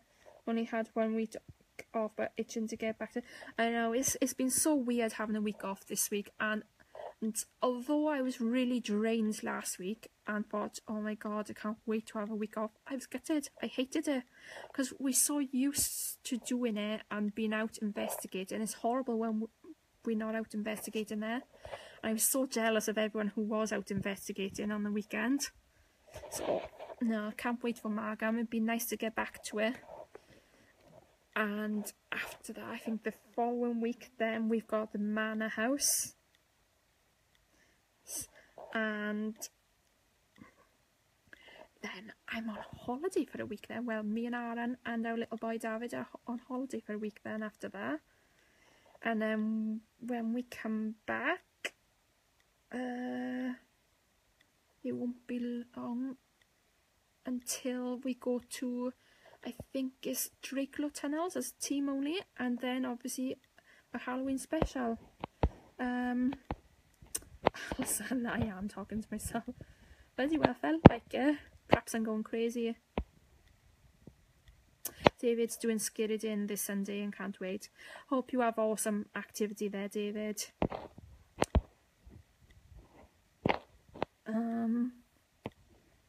Emma calling me crazy.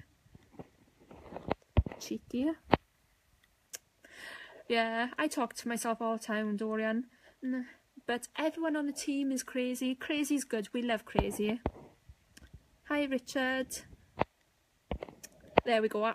Alison even answers herself back. So there we go. She's crazier than the rest of us. There we go. Kai's answered why he's so freaked out over 30 East Drive. He said it's probably because it's not an old building such as castles or ancient building where history has been built over time. It scares him because the events that have happened have built up so quickly, and he's heard stories about it as well. His biggest fear is most likely getting grabbed. Oh, bless him. Like I said, Kai is our scaredy cat, but we love him. I think she's the only sane one.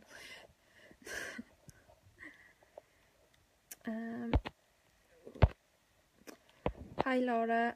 Laura's saying she's been to Drakelow Tunnels, good place, Barapa warm. We can't wait to go there. We're doing a team only there first. 21st of October. This October come in, I think it's 21st, so we're doing team only first. It is our first time there, can't wait, and then we've got a public event there in January then. There we go, Kai's got used to our dolls, they don't scare him anymore, and it's because he held one and he spoke Welsh to him and he's fluent Welsh. Oh, that's lovely. There we go, Kai likes our dolls now, our haunted dolls.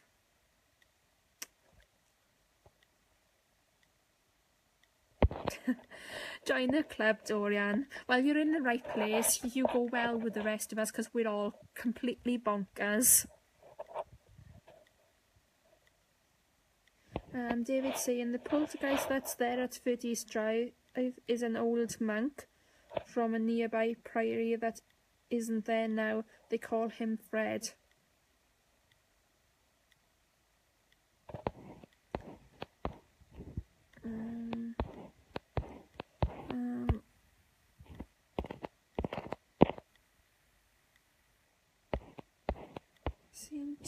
Did I miss a comment? Alison saying true, Richard, so I'm not sure if I missed a comment or not. And Richard's saying enjoyed Shire Hall, be nice to go back. Yeah, Shire Hall was great. That's another one we loved. That was our first time there, and we had great activity, and we love locations like that, especially when it's our first time and we have great activity. It's awesome. And we did mention booking it again because we really enjoyed it. Yeah, like Alison just said, we did the Savoy Theatre in Monmouth as well. It's just up the road from Shire Hall, and that was one of our latest events, and that was amazing. Shire Hall was great, but the Savoy Theatre was even more amazing.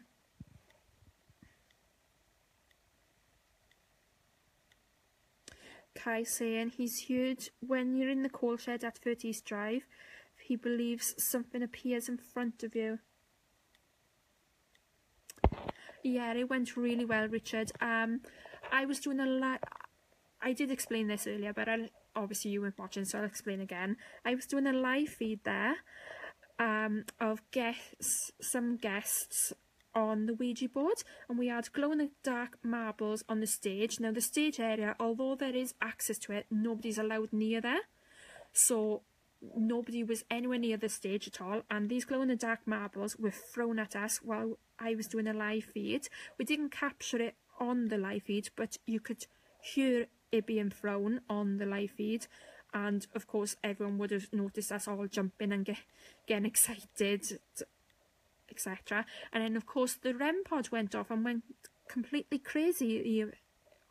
That was placed on the stage, and it was children coming towards it and playing with it, and they were lighting it up on command, but then after a few questions they got a little excited and just wanted to play with it and kept going back and forth, lighting it up, going crazy. But we had some awesome results there. Everyone enjoyed it. Dorian saying he'll stay in the coal shed at 30th Drive on his own for an hour or so.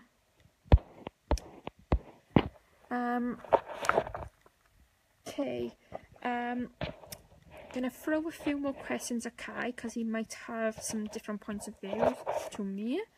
Your thoughts on the Ouija board, Kai?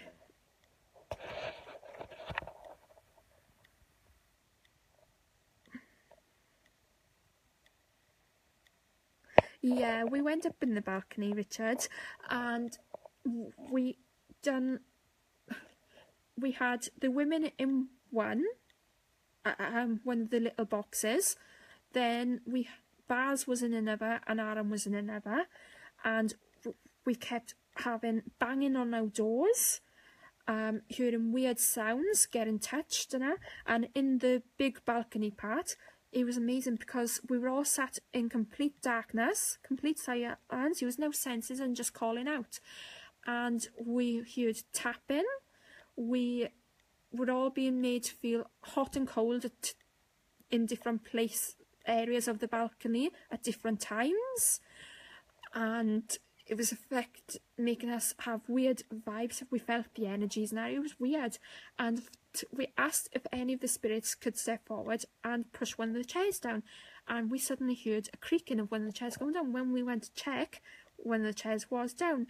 Now, we did double checking, and we did think it was a faulty chair because it wouldn't go back up. So we thought, bugger, that was a faulty chair. But we later found out that it was actually a little girl who had pulled it down, and this was confirmed by, I think it was Simon, and no, Simon wasn't there, sorry, Gavin and the rest of them who were there with us.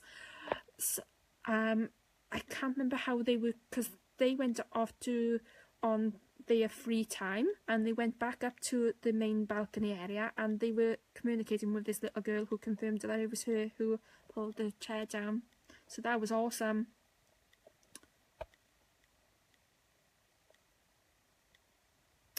Oh, there we go. Kai's going to be really brave and do a live stream when he's in the coal shed at 30th Drive. Well done, Kai. Can't wait to see that. That'll be awesome. And I'm sure everyone will love to see that. But would you like to tell everyone your views on the Ouija board now? Or and your views on anything else, on any of our other pieces of equipment that we use, or our techniques? Maybe give people some of your experiences.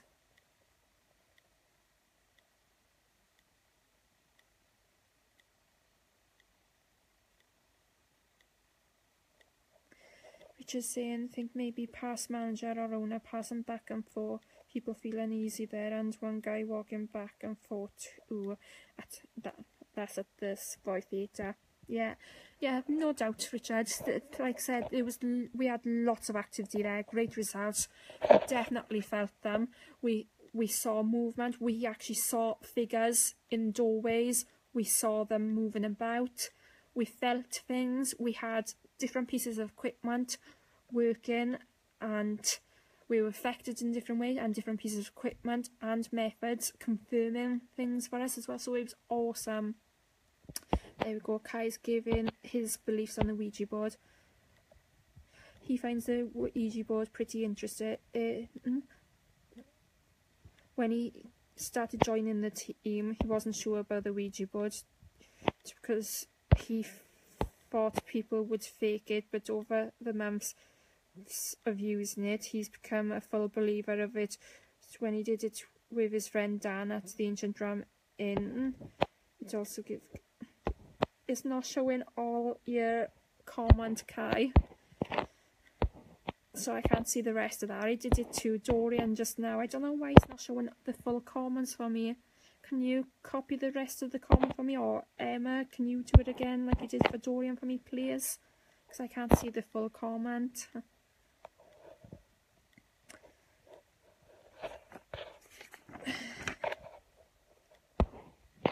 Still with me, guys?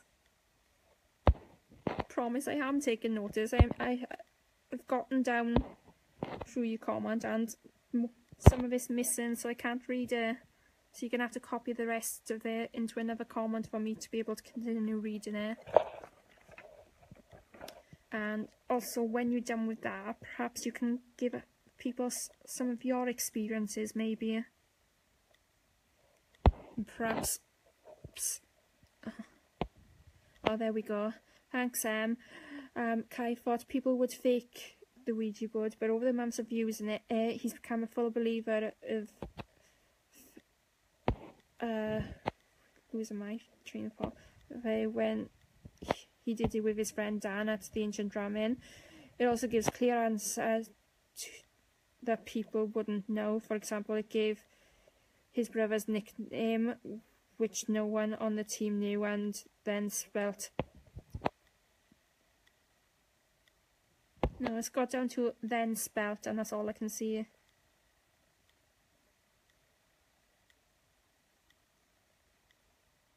Oh, thanks, Kai. Yeah, so there we go. Kai was dubious of the Ouija board to begin with. He thought people would fake it, and over the months he became a full believer after using it with being on the board with his friend Dan, and with it spelling out certain things and his brother's nickname, etc. And like he said, no one on the team knew this. We didn't have a clue who the board was on about, and it's the same as public events. We often get personal messages coming through from members of the public, and they're amazed by it. Okay, David, thanks for watching. You're always welcome to watch our lives, as is anyone. So thanks for spending your night with us on live and chatting away with us. Be great to speak to you again soon. Enjoy the rest of your night.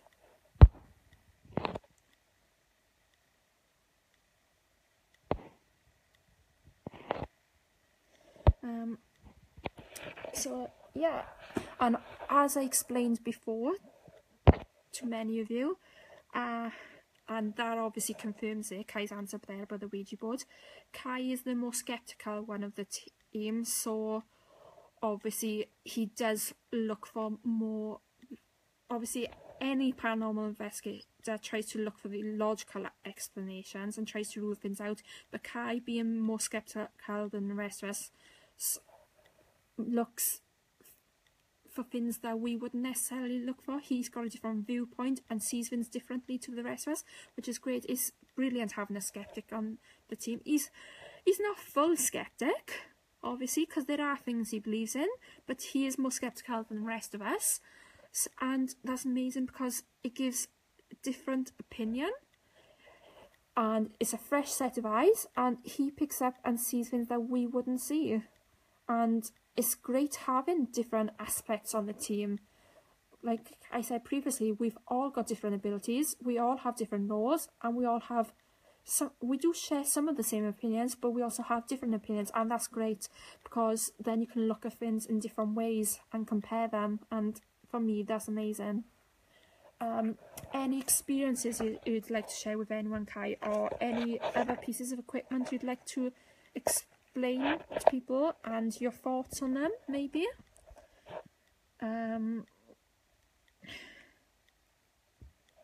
Or anything that you have come across on any of our footage when you've been looking over it that you'd like to let people know about, perhaps?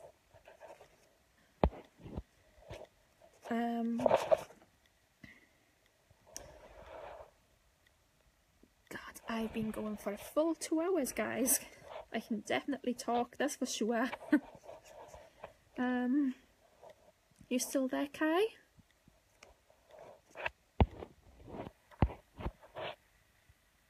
Or am I speaking to myself again?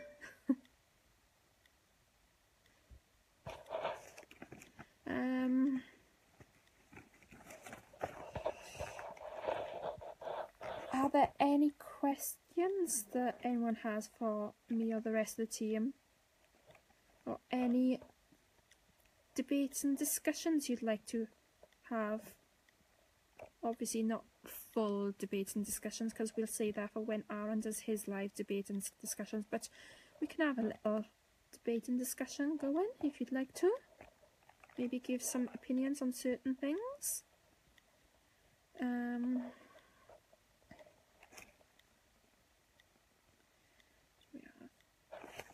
I tell you, another piece of equipment that I really love is EVPs. Now, for me personally, an EVP is a perfect example of picking up on things, because especially if you're at a location, it's very quiet, very calm, and if it feels a bit flat and you don't think you're picking up on anything, or you might not be picking up much, but then when you go back home from the investigation, go over the EVPs, play them back and listen to them with headphones in, etc., and you hear things on there, and things that couldn't possibly have been members of the team. You might have other strange voices or noises that you can't explain. Obviously, you're going to try and debunk them if you can, but to have EVPs, to play them back and actually hear things on there and not realise that you picked up anything, for me personally, that's amazing. I love them, and that's a great way of capturing evidence.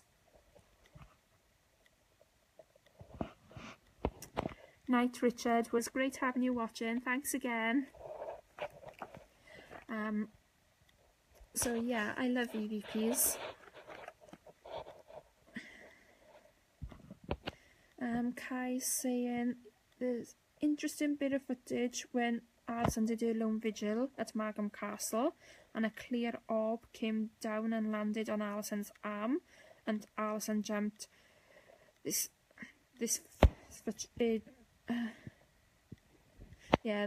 Kai is working on getting some, what's it called? He's gonna buy the right, I can't think of the word, but Kai's working on getting them up on YouTube for us, so all our footage from our events, and they will be put up on, well, on Facebook, our website and YouTube, of course. Hasn't been edited yet. Obviously he needs to cut it down, because obviously you don't want the full footage, you just want what you've captured, so he will be editing it, cut it down. Yeah, and like Kai said, once October comes there'll be a lot more videos to be watched, because he's going to buy the package that he needs to, because he's having trouble doing it at the moment, so he's going to buy a certain package to help him do all that side of it.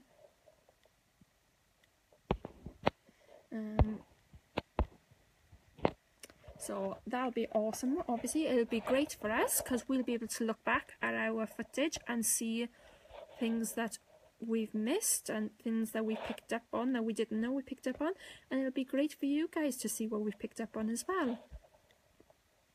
But for those who are watching and who do come across this video, we are on Facebook, Twitter and YouTube. Of course, we've got our website as well. We are on Instagram, but we don't tend to use that. Just search for Ghost Seekers Wales.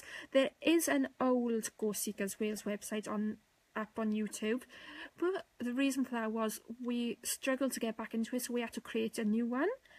But you will see the difference, because our new one actually has our Ghost Seekers logo, but our old YouTube just says something about ghosts, if I'm correct, so you will know the difference.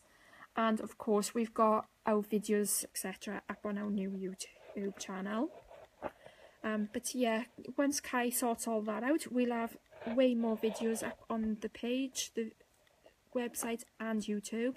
We'll be able to put up all our EVPs, our lone vigils, footage from our events, as well as any photos, and if we're lucky, perhaps Kai will be able to help us in creating some better videos for our adverts as well.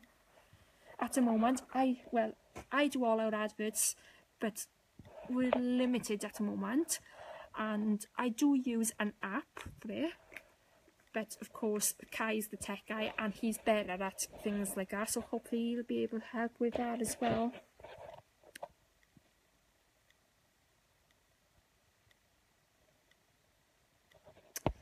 Alright, there we go guys. Kai's heading off now because he's got to get up early for work tomorrow. So, bye Kai. Thanks for joining us. Thanks for giving your opinion on a few things and sharing with people your experience and explaining a few things to everyone. Awesome Kai, thanks. That'd be brilliant. Like I said, you're the tech guy, you know more about it than me and you'll be able to do it better. But yeah, bye Kai. You get off to bed. Enjoy. No, have a good rest to get up tomorrow, and speak to you tomorrow if you're online, of course, and at you at Margam Saturday, of course.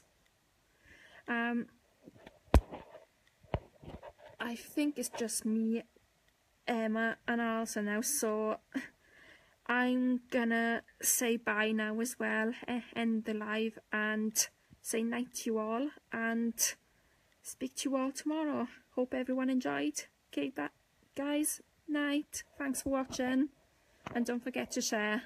Night, guys.